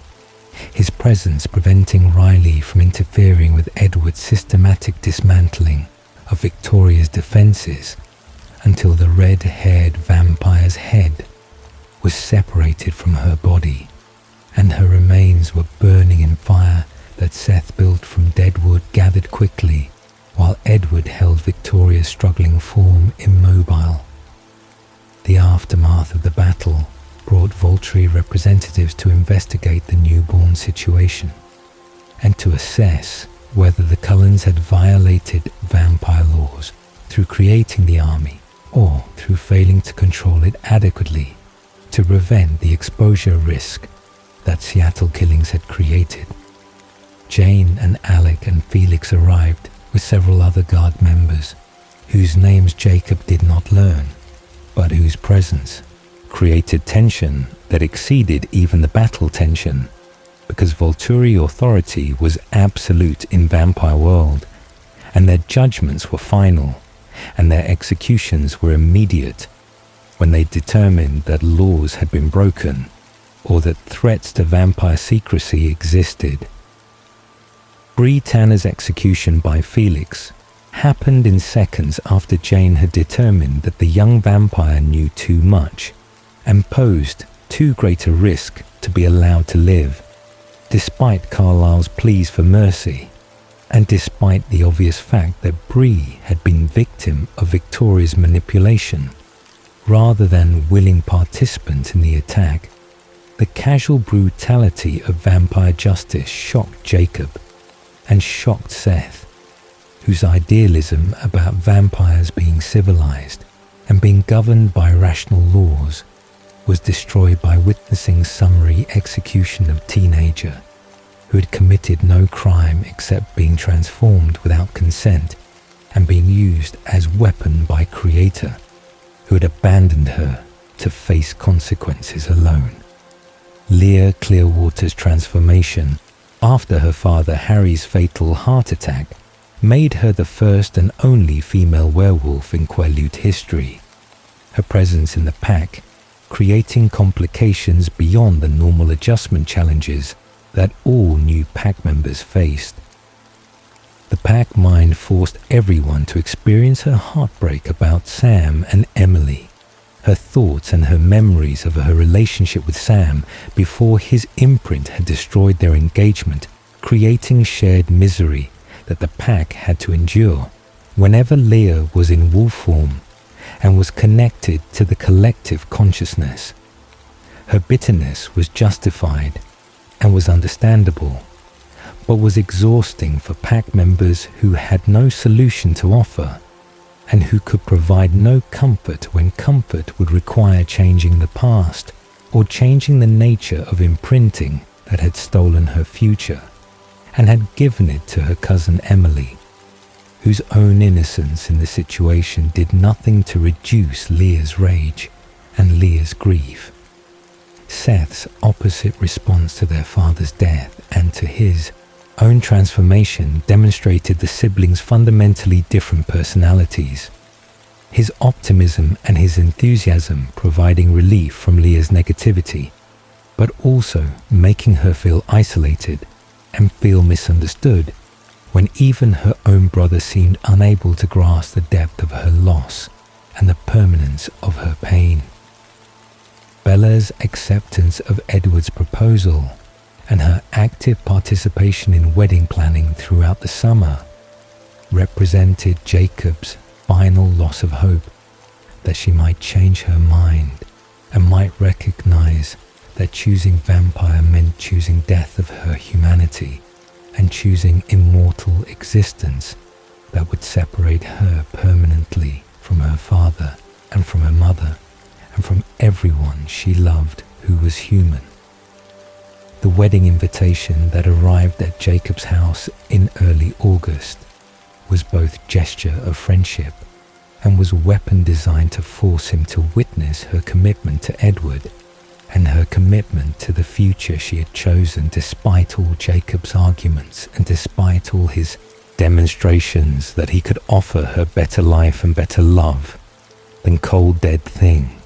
who could never give her children and could never give her the warmth and the normalcy that human existence offered, even if that existence was temporary and was limited by mortality, that vampire transformation would eliminate, along with everything else that made Bella who she was. Jacob's decision to attend Bella's wedding on the 13th of August in 2006 represented surrender to inevitability and represented final attempt to maintain connection with her before transformation would change her permanently into creature he would be obligated by instinct to view as enemy rather than as friend he had loved since childhood. His gift to her was promise that he would not kill Edward. The commitment binding and painful because every fibre of his being wanted to destroy the vampire who was stealing Bella's humanity and stealing her future and condemning her to immortal existence as predator whose nature would require her to fight constantly against urge to kill humans, whose blood would call to her with intensity that vegetarian vampires described as permanent burning thirst that animal blood could never fully satisfy. The wedding itself was beautiful in ways that made Jacob's chest ache with loss. The ceremony taking place in the Cullen backyard that Alice had transformed into fairy tale setting with thousands of white flowers and with decorations that probably cost more than most reservation families earned in an entire year. The display of wealth and the display of vampire resources making clear that Jacob could never have competed financially or materially with what Edward could provide even if Bella had been willing to choose warmth over cold perfection. Seeing Bella in her wedding dress destroyed something in Jacob that had been holding on to hope despite all evidence suggesting that hope was foolish and was causing him more pain than acceptance would have caused if he had been capable of accepting reality rather than fighting against it with stubborn determination that teenage boys specialized in when faced with losing what they wanted most in world. She was beautiful in ways that transcended her normal appearance. The happiness radiating from her making her glow with joy that Jacob had never seen during their time together, when he had been the one making her smile and making her laugh and making her feel safe in a world that had become dangerous and complicated through her involvement with vampires. The recognition that Edward made her happier than Jacob had ever made her was bitter pill that Jacob forced himself to swallow during the reception when he asked her to dance and when she agreed with enthusiasm that suggested she genuinely wanted to spend time with him. Despite the awkwardness, and despite the fact that her husband was watching from across the lawn, with expression that combined trust in Bella and profound distrust of Jacob, whose thoughts Edward could read clearly, and whose feelings for Bella remained unchanged despite the wedding vows that had just been exchanged. The dance provided opportunity for conversation that quickly turned dark when Bella revealed that she and Edward were planning to consummate their marriage during honeymoon, despite the obvious danger that vampire strength posed to fragile human body that could be broken easily by a partner who possessed supernatural power. and who might lose control during moments of intimacy that required restraint and required constant awareness of the fragility of human flesh. Jacob's rage at this revelation was immediate and was overwhelming,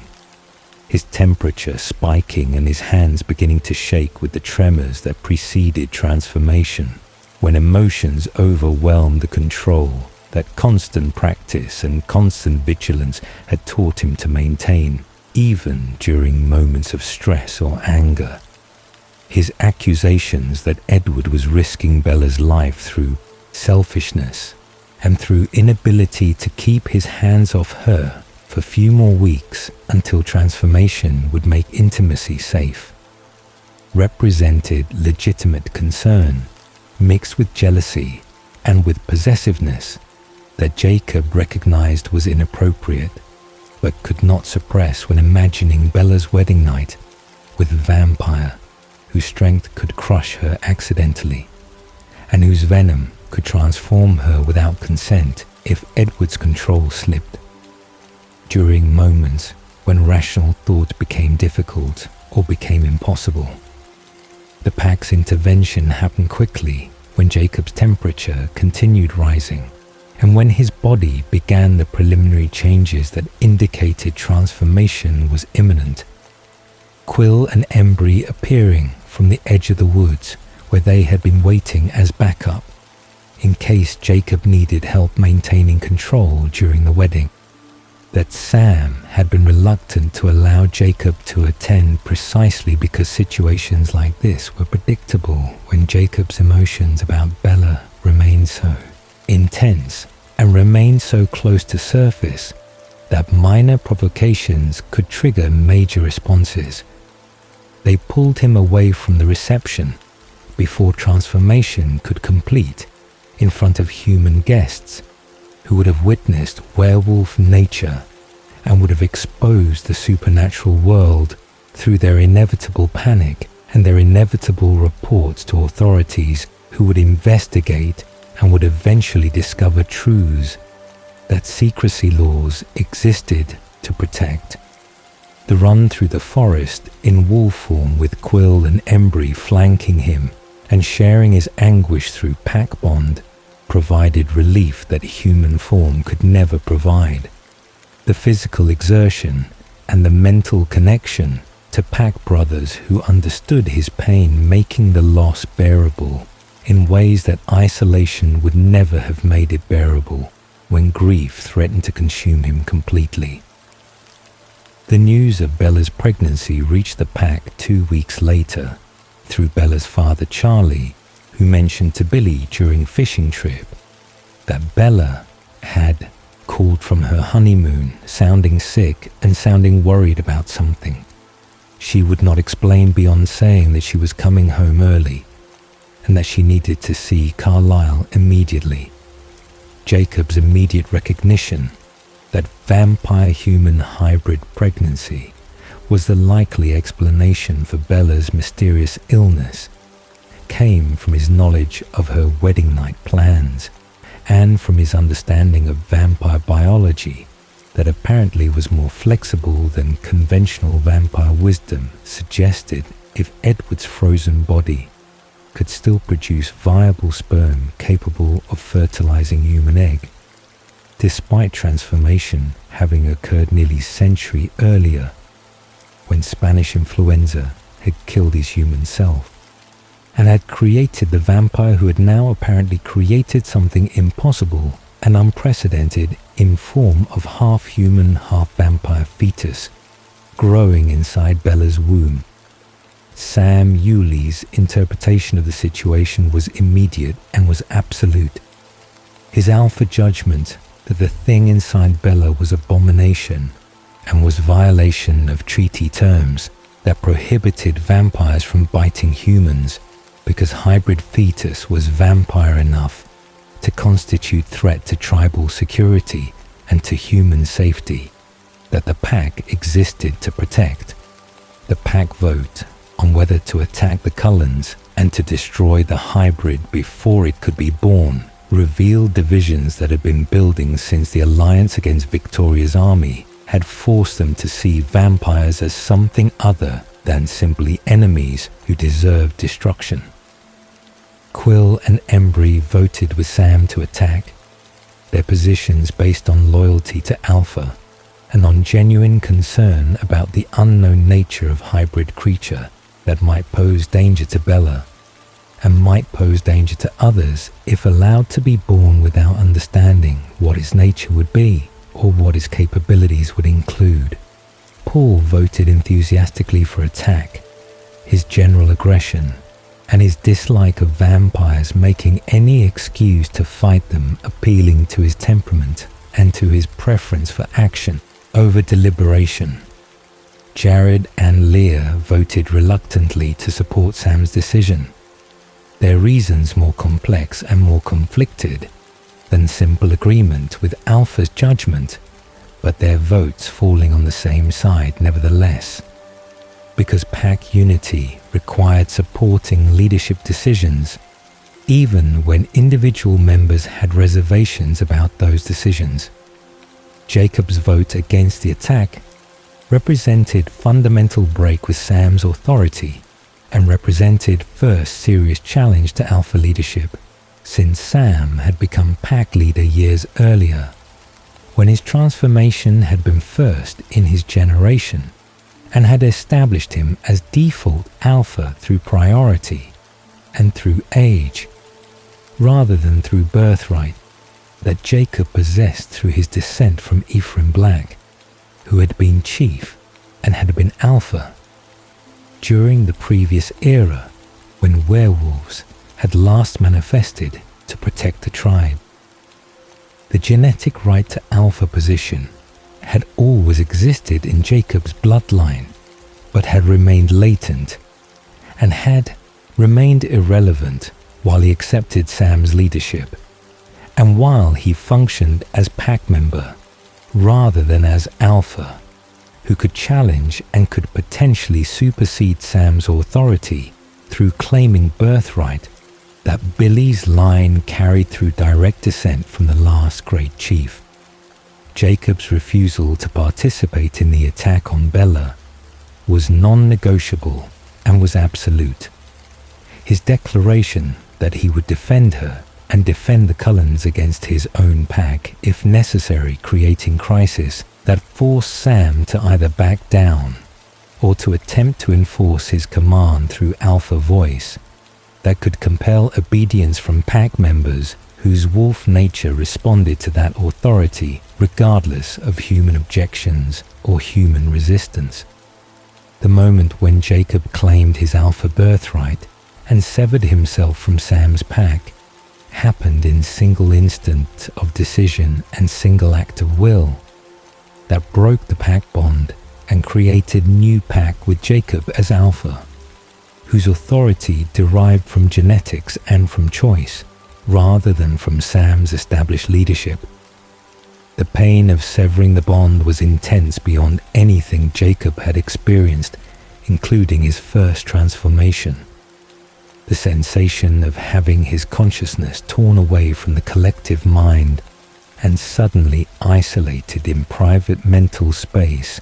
after weeks of constant connection, creating emptiness and creating silence that felt like losing brothers and losing part of himself that had become integrated into his identity through the shared consciousness that pack bond created. Seth Clearwater followed Jacob immediately, his choice to join Jacob's new pack, motivated by loyalty and by genuine affection for Jacob, who had been kind to him during Seth's adjustment period,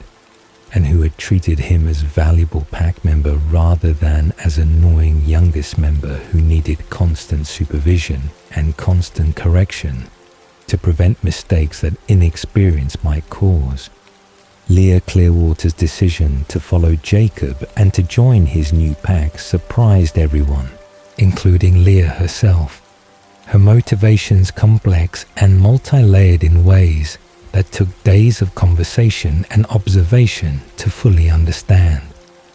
Her primary reason was escape from Sam's pack, where she was forced through pack bond to experience Sam's love for Emily, and to witness constantly the relationship that had destroyed Leah's own future and had stolen her fiancé through imprinting that neither Sam nor Leah could control, but that Leah could not forgive or could not accept, despite understanding intellectually that Sam had not chosen to abandon her and had not wanted to hurt her, when his imprint on Emily had overridden all previous commitments and all previous feelings. Jacob's pack offered escape from that torment. The smaller pack mind containing only 3 consciousnesses instead of 8, making privacy more possible and making the constant exposure to unwanted thoughts and unwanted emotions less overwhelming than it had been in Sam's larger pack, where Leah's bitterness had infected everyone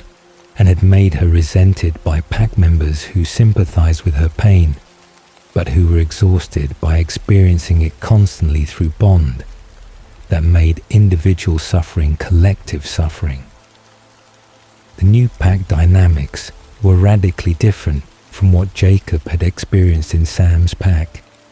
The silence after breaking the bond gradually filling with only 2 other voices instead of 7, creating mental space that felt luxurious and felt manageable after months of crowded consciousness that had made privacy impossible and had made individual thought difficult to distinguish from collective thought that emerged from multiple minds processing information simultaneously. Jacob's alpha authority was different from Sam's in ways that reflected their different personalities and their different approaches to leadership. Jacob's preference for consensus and for respecting pack members' autonomy, contrasting with Sam's more authoritarian style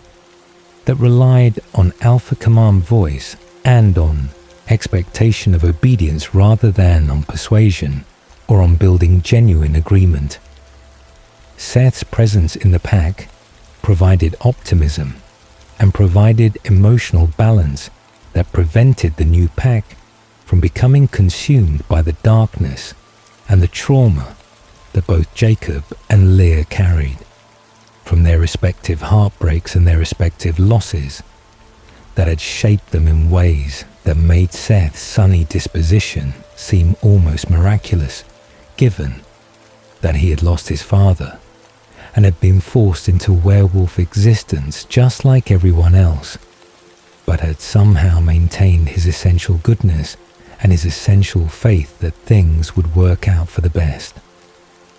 The alliance with the Cullens to protect Bella during her pregnancy represented complete reversal of traditional werewolf-vampire relationships and represented practical demonstration of Jacob's different leadership philosophy that prioritized individual lives and individual choices over abstract principles about species boundaries and historical enmities that had governed relations between werewolves and vampires for centuries. Living at the Cullen house during Bella's pregnancy was a surreal experience that forced Jacob into constant proximity with vampires, whose scent still triggered his instinctive revulsion, and whose presence still made his temperature rise and made transformation constantly threaten whenever frustrations accumulated or whenever Edward said something particularly irritating about Jacob's presence or Jacob's motivations. The strange domesticity of eating meals in the Cullen kitchen while Bella slowly died upstairs created nightmare routine where normal activities like breakfast and conversation happened against backdrop of impending tragedy that everyone could see coming, but that no one except Rosalie seemed willing to prevent through abortion that would save Bella's life at cost of the hybrid fetus that Bella had immediately loved and had immediately committed to protecting regardless of the danger to herself. Jacob's subconscious connection to Renesmee began during the pregnancy weeks before the imprint would subconsciously manifest. His obsessive focus on protecting the unborn hybrid, and his dreams about the baby, and his increasing agitation whenever anyone suggested abortion, revealing that something was pulling him toward the child whose existence was killing Bella, and whose birth would either save Bella through emergency transformation, or would kill her through the violence of hybrid birth that human body was never designed to accommodate. Edward's reading of Jacob's thoughts revealed the pattern before Jacob himself understood what was happening.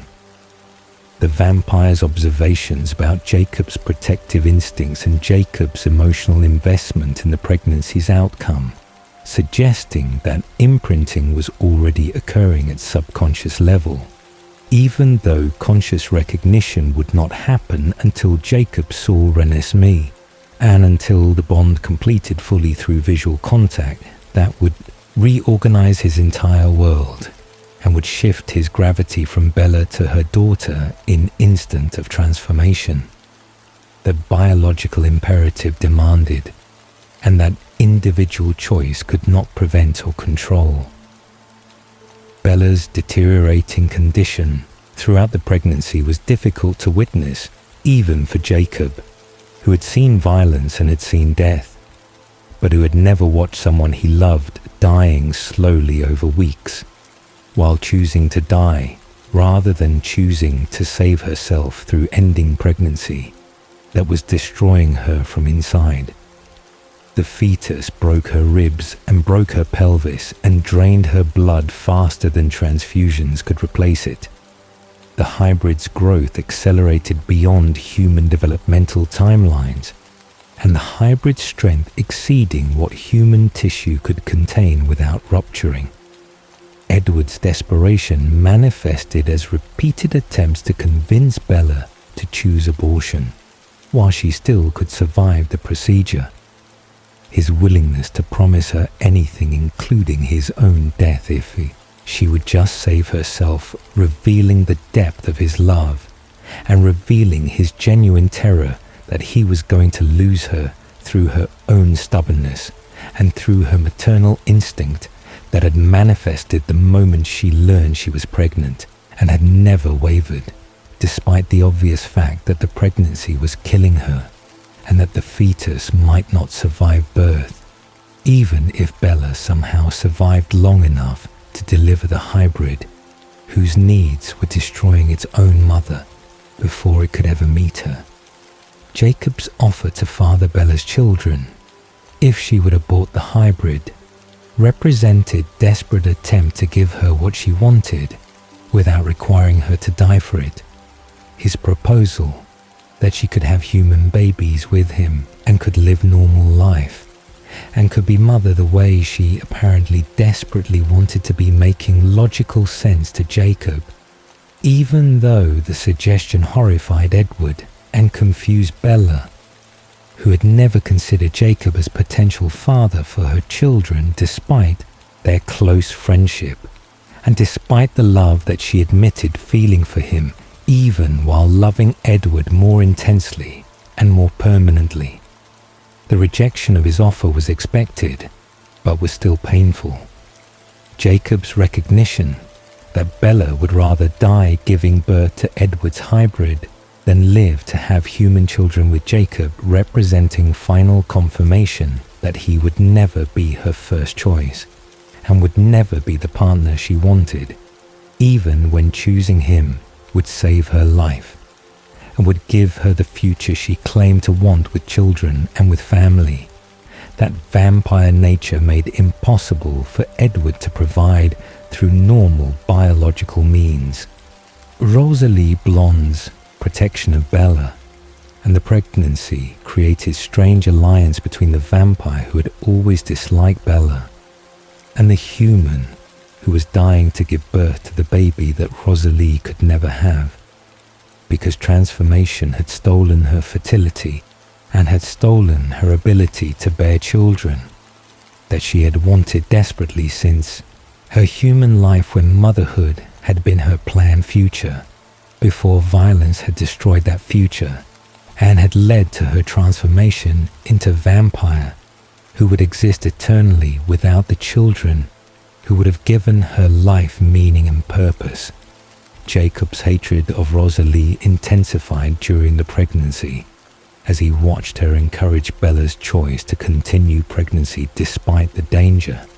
and watched her feed Bella's maternal instincts through her own desperate need for the baby to exist, even if that baby was not biologically Rosalie's, and even if that baby would ultimately belong to Bella and Edward, rather than to Rosalie, who had appointed herself guardian and protector of the pregnancy against all attempts to end it through abortion that would save Bella but would destroy the baby that Rosalie had invested all her thwarted maternal feelings into during the weeks of watching it develop inside Bella's dying body. The birth happened suddenly on the 10th of September in 2006, when the hybrid's movements broke Bella's spine and ruptured her uterus and created a medical emergency that required immediate delivery through whatever means necessary to save either Bella or the baby, or preferably both. Though saving both seemed increasingly unlikely as the situation deteriorated from dangerous to catastrophic within seconds. Jacob's presence in the room during the delivery was not planned, but became necessary when Rosalie lost control at the smell of Bella's blood and had to be removed forcibly before her vampire nature overwhelmed her discipline, and before she attacked Bella in feeding frenzy that would kill both mother and baby, whose survival depended on completing delivery before blood loss killed Bella beyond what transformation could reverse. Edward's frantic work to deliver Renesmee through caesarean section that he performed with his teeth, because vampire venom would contaminate surgical instruments and would begin transformation before they were ready, and before Bella's heart had stopped beating to prevent venom from spreading too quickly and burning too intensely through living tissues created scene of horror and chaos, where medical procedure became supernatural emergency that required vampire abilities and werewolf assistance simultaneously to prevent complete disaster.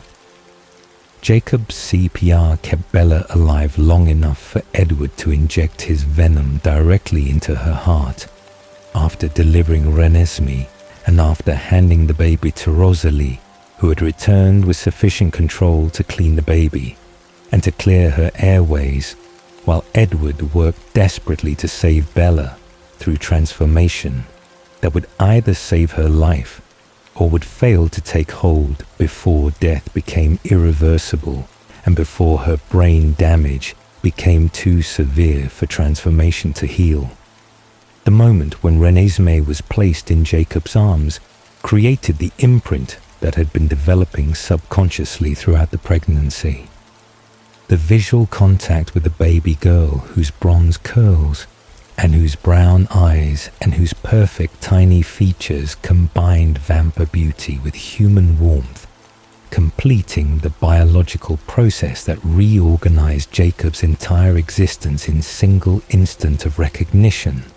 that she was his purpose and his gravity and his reason for existing across whatever decades or centuries or millennia his werewolf life would span. The imprint was not romantic despite common misconceptions about what imprinting meant. The bond creating absolute devotion and absolute commitment to being whatever Renesmee needed across all stages of her life, from infancy through childhood, through adolescence, through adulthood, when the bond might evolve into romantic partnership, if that was what she wanted and what she chose through her own free will, rather than through biological compulsion, that imprinting placed only on the imprinted werewolf and not on the imprint object, who retained complete autonomy and complete freedom to accept or reject the bond's romantic potential. The transformation of Jacob's love for Bella happened simultaneously with the imprint on Renesmee, his romantic feelings and his possessive attachment shifting instantly from mother to daughter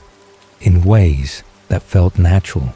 and felt right despite the strangeness of having his entire emotional landscape reorganized without his conscious choice or his conscious control. Bella became his sister in his heart and in his mind,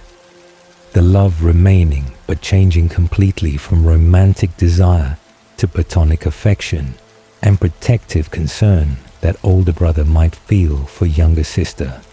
whose happiness and whose safety mattered tremendously, but whose romantic life was no longer source of jealousy or source of pain when imagining her with Edward. The relief at not feeling heartbreak anymore was profound and was immediate. The months of suffering and the months of loving someone who loved someone else more evaporating like morning fog and leaving clear sky where Jacob could finally breathe without the constant ache in his chest and the constant awareness that he was losing or had already lost the person who had defined his understanding of love and his understanding of what he wanted from his future. Edward's reaction to discovering the imprint through reading Jacob's thoughts, while Jacob held Renesmee, was initially rage and was initially attempt to kill Jacob for imprinting on his newborn daughter in what Edward interpreted as predatory interest, rather than as protective devotion that imprinting actually created. Bella's intervention from her transformation bed, where she lay writhing in 3-day agony of vampire venom, rewriting her cells, protected Jacob from Edward's attack, her shield instinctively flaring to defend Jacob despite her unconscious state, and despite her lack of training or understanding of her gift that would only become conscious weapon after transformation completed and after she woke as vampire. The explanation of imprinting's true nature gradually reduced Edward's hostility as he understood through continued monitoring of Jacob's thoughts that the bond was protective rather than predatory, and that Jacob's devotion to Renesmee would make him the perfect guardian and perfect protector for the daughter who would need protection during her vulnerable years when her hybrid nature made her unique and made her potentially targeted by vampires who might view her as threat or as a curiosity worth investigating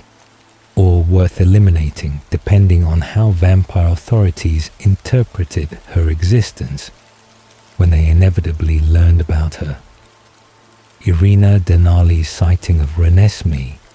on the 23rd of December in 2006 happened during what should have been peaceful winter afternoon when Bella and Jacob were playing with Renesmee in the snow near the Cullen house, the hybrid child's rapid growth having brought her to the physical appearance of approximately 3-year-old despite being only weeks old chronologically and despite her actual cognitive development far exceeding what her apparent physical age suggested. Irina saw them from distance while she was passing through the area on hunting trip that had brought her closer to Forks than the Denali coven normally travelled,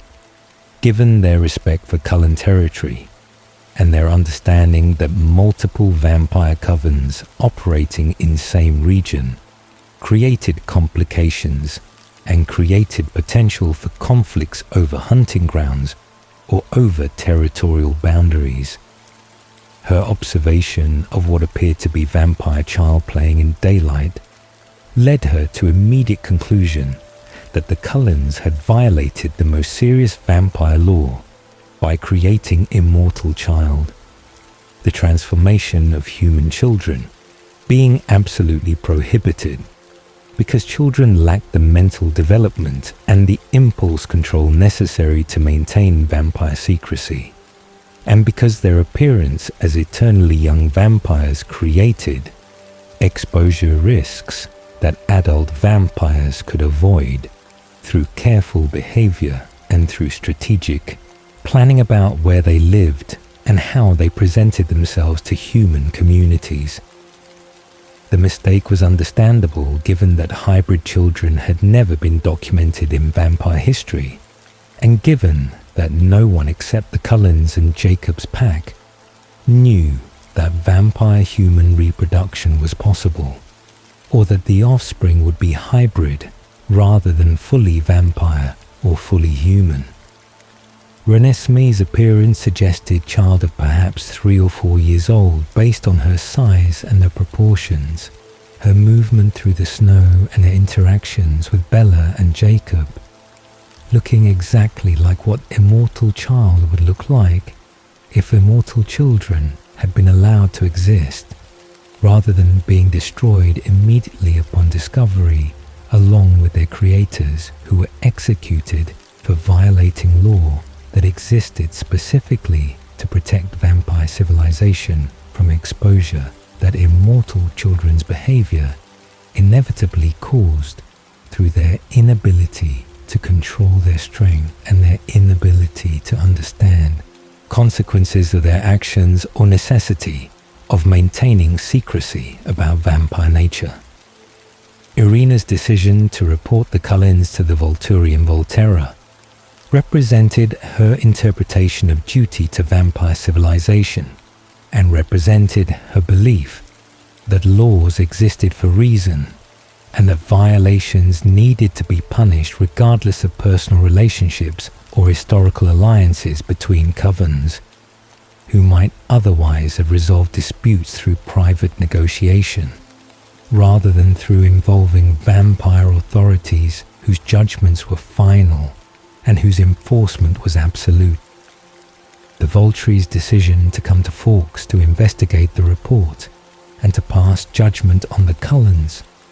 represented both genuine concern about potential law violation and represented opportunistic use of the accusation as excuse to finally acquire Alice Cullen and Edward Cullen, whose gifts Aro had coveted for decades since learning of their existence through Carlyle's descriptions and through his own brief interactions with the talented Cullens during the Italy incident, when Edward had sought death, and when Bella had prevented his suicide through intervention that had saved his life but had revealed to Aro that Edward's telepathy and Alice's precognition made them valuable additions to Volturi Guard that Aro was constantly seeking to expand and to improve through recruiting gifted vampires whose abilities would enhance the Guard's effectiveness and would enhance the Volturi's power over vampire civilization. The accusation of creating immortal child provided perfect pretext for forcing confrontation that would either result in the Cullens surrendering Alice and Edward to avoid destruction, or would result in the Cullens' complete elimination if they refused to cooperate, and if the Volturi decided that eliminating potential rivals was worth the cost of open conflict with Coven that had witnesses and had allies who might complicate the execution. Jacob's terror at learning about the Volturi's approach came from understanding through Edward's explanations and through Carlyle's history lessons that Volturi represented vampire royalty and vampire authority, whose power was absolute and whose guard included gifted vampires, whose abilities made them nearly invincible in combat against opponents who lacked similar gifts or lacked sufficient numbers to overwhelm the guard through coordinated attack. Jane's ability to create pain through illusion, and Alec's ability to eliminate all senses through his gift, and Dimitri's tracking abilities that made escape impossible, and the various other gifts that Guard members possessed, made the Volturi formidable beyond what even experienced covens could challenge successfully. Their 3,000 years of existence and their systematic recruitment of talented vampires having created organization that had maintained control over vampire civilization through combination of legitimate authority and strategic violence that eliminated threats before they could become serious challenges to Volturi dominance. The gathering of witnesses from around the world represented Carlyle's strategic response to the Volturi threat. His recognition that survival depended on demonstrating that Renesmee was not a mortal child, and that her hybrid nature made her fundamentally different from the prohibited creations that the law existed to prevent. The witnesses arriving at the Cullen house throughout December included vampires from every inhabited continent, their presence creating unprecedented gathering that tested the pack's tolerance and tested the treaty boundaries when so many vampires occupied territory so close to Quileute land. Jacob's exposure to vampire diversity through meeting the witnesses revealed that vampire civilization was larger and more complex than he had imagined during his months of knowing only the Cullens and their immediate associates. The Egyptian coven and the Irish coven and the Amazonian coven and the various nomadic vampires who arrived representing themselves rather than representing organized groups, demonstrating that vampires existed globally and that Cullen family's vegetarian lifestyle was unusual but was not unique, given that other covens had independently developed similar ethical frameworks about avoiding human prey, even if those frameworks were motivated by practical concerns about exposure risk, rather than by moral objections to killing humans. Benjamin, from the Egyptian coven, fascinated Jacob through his elemental manipulation abilities that allowed him to control earth and fire and water and air with precision that seemed like magic rather than like vampire gift. His demonstrations of moving water from the river and creating flames from nothing and causing earth to shift under his control, revealing that vampire abilities range far beyond the telepathy and precognition that Jacob had become familiar with through Edward and Alice. Kate from the Denali coven could generate electrical current through her skin that incapacitated anyone she touched, her gift providing offensive weapon that made her formidable in combat despite her relatively young age by vampire standards. Zafrina from the Amazon could create visual illusions that replaced the victim's actual perception with whatever scene Zafrina chose to project. Her ability to blind opponents or to create false landscapes, making her valuable ally in battle situations, where controlling what enemies saw could determine outcomes before physical combat began. The pack expansion that occurred during December as more Quileute boys phased in response to the massive vampire presence near the reservation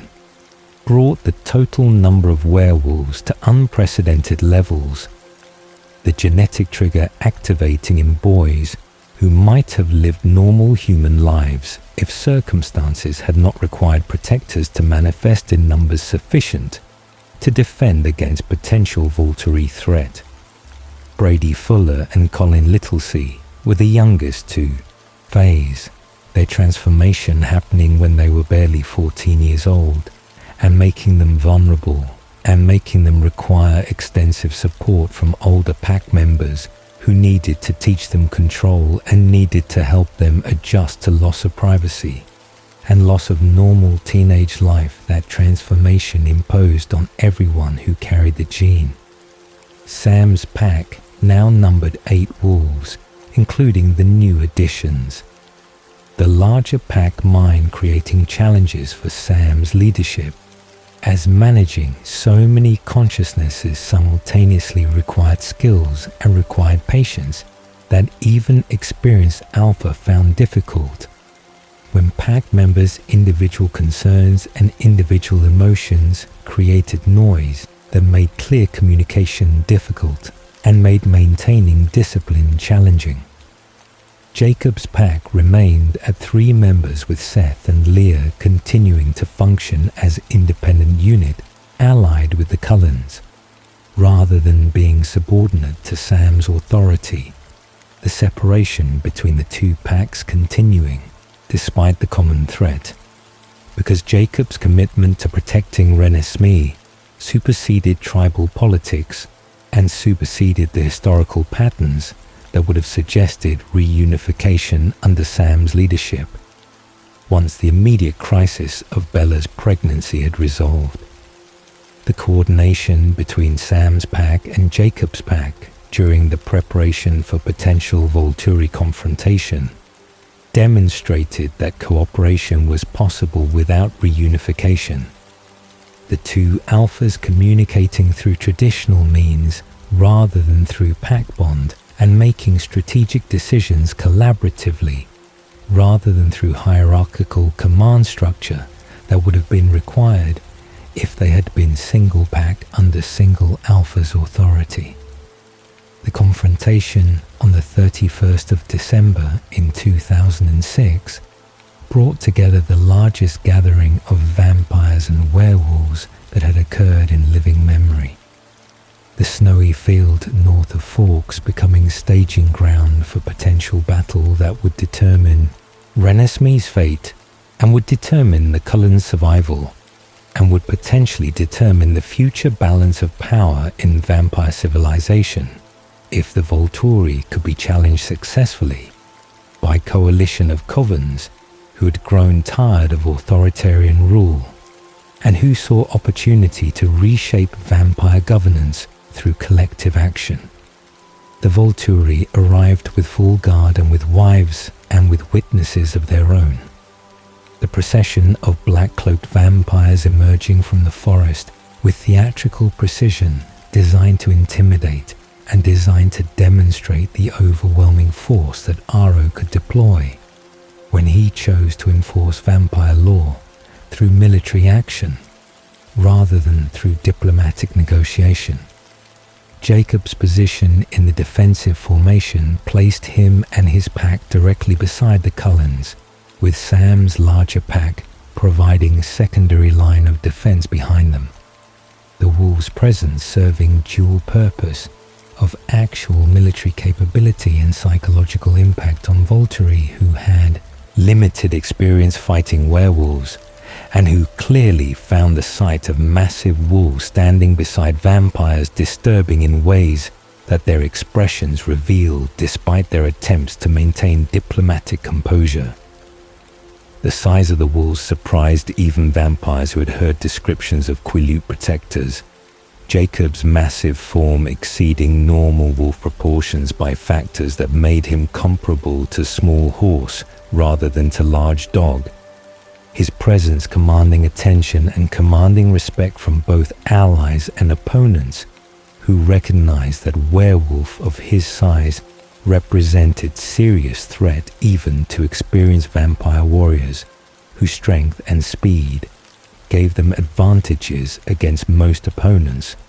but who had never developed strategies for fighting creatures specifically designed through supernatural means to counter vampire abilities. Carlisle Cullen's diplomatic presentation to Aro and the other Volturi leaders emphasized Renesmee's hybrid nature and emphasized her fundamental difference from immortal children, whose mental development was frozen at whatever age they had been transformed, and whose behavior was consequently childish and dangerous, in ways that hybrid child's accelerated maturation would prevent. The demonstration of Renesmee's abilities, including her gift of projecting thoughts and memories through touch, provided evidence that she was cognizant and was capable of learning, and was developing normally despite her accelerated growth rate, that would bring her to full maturity within approximately 7 years, rather than within the 18 years that human development required. Aro's fascination with Renesmee was genuine and was obvious through his extended examination of her memories and her thoughts through his own gift of reading every thought anyone had ever had simply by touching them. His access to complete mental history providing him with certainty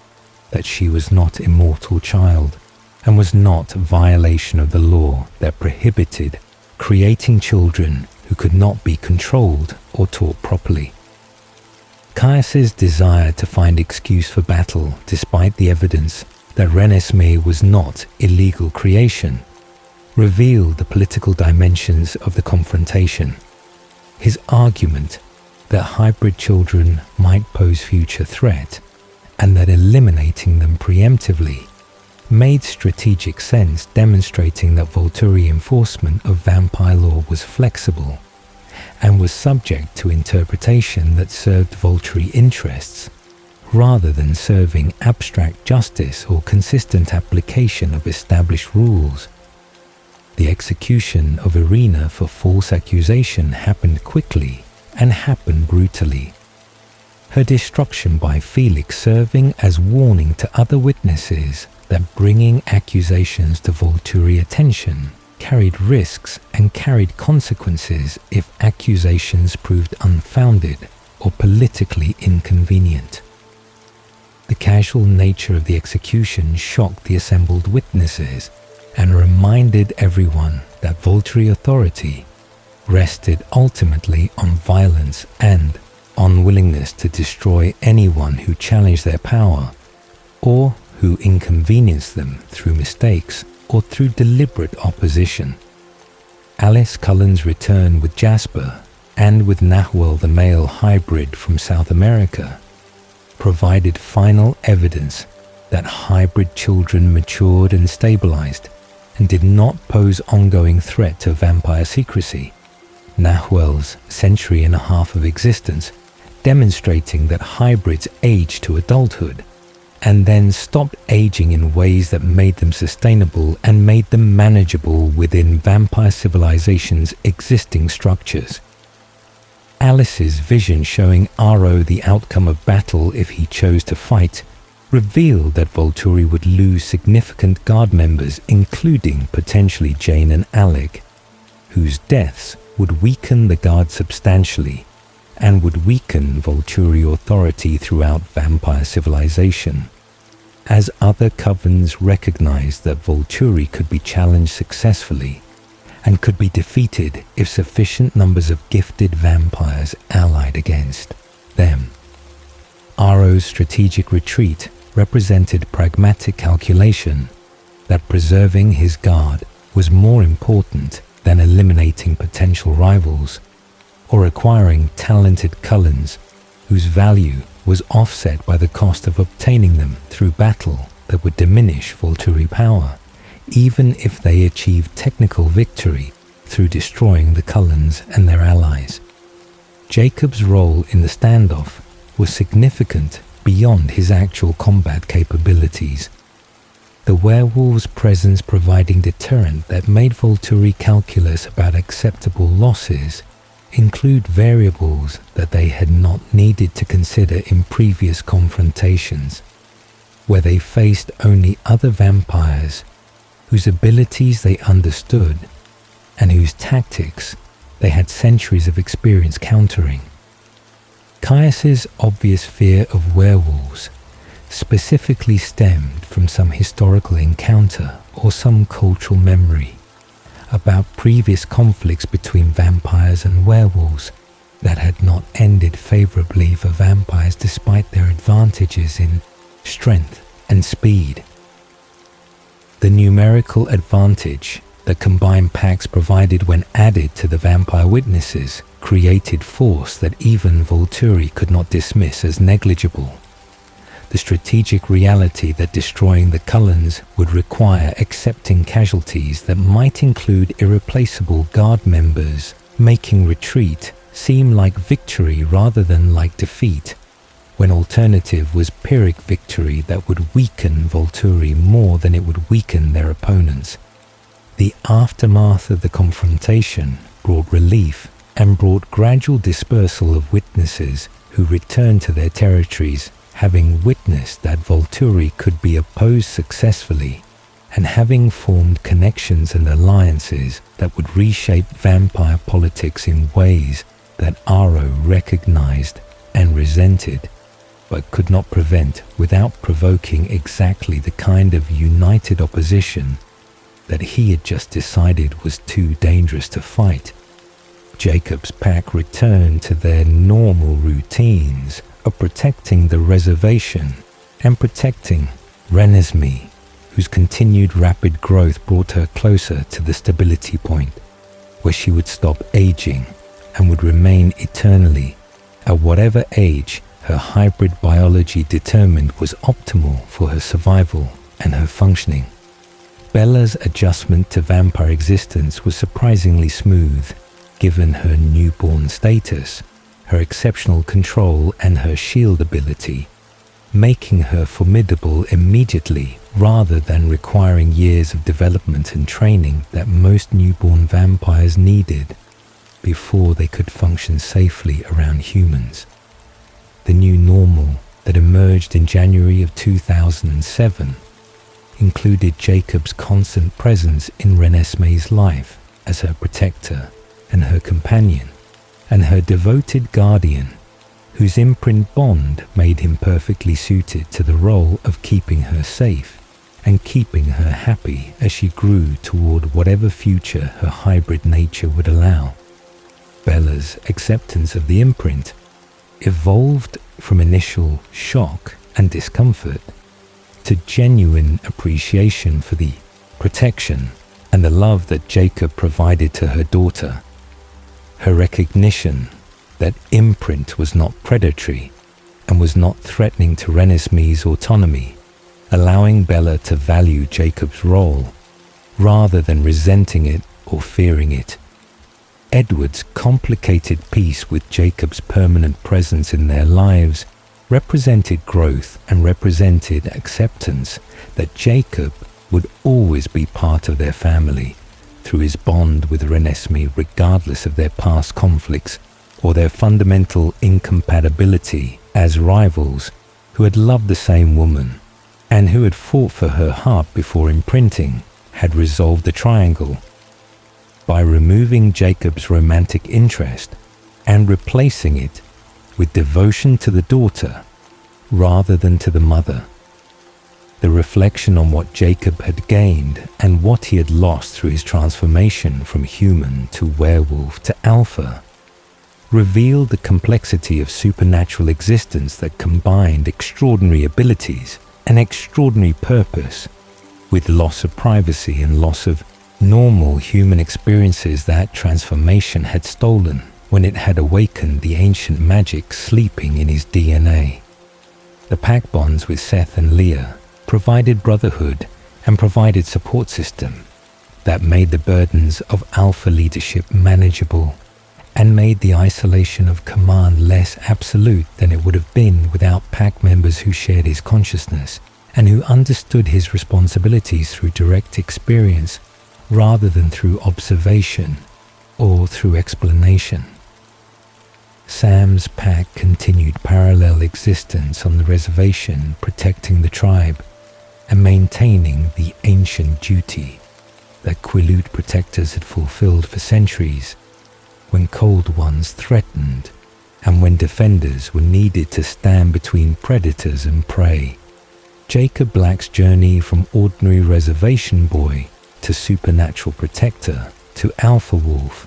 to imprinted guardian demonstrated that destiny was not always chosen, but was sometimes imposed through genetics and through circumstances that individuals could not control or could not avoid.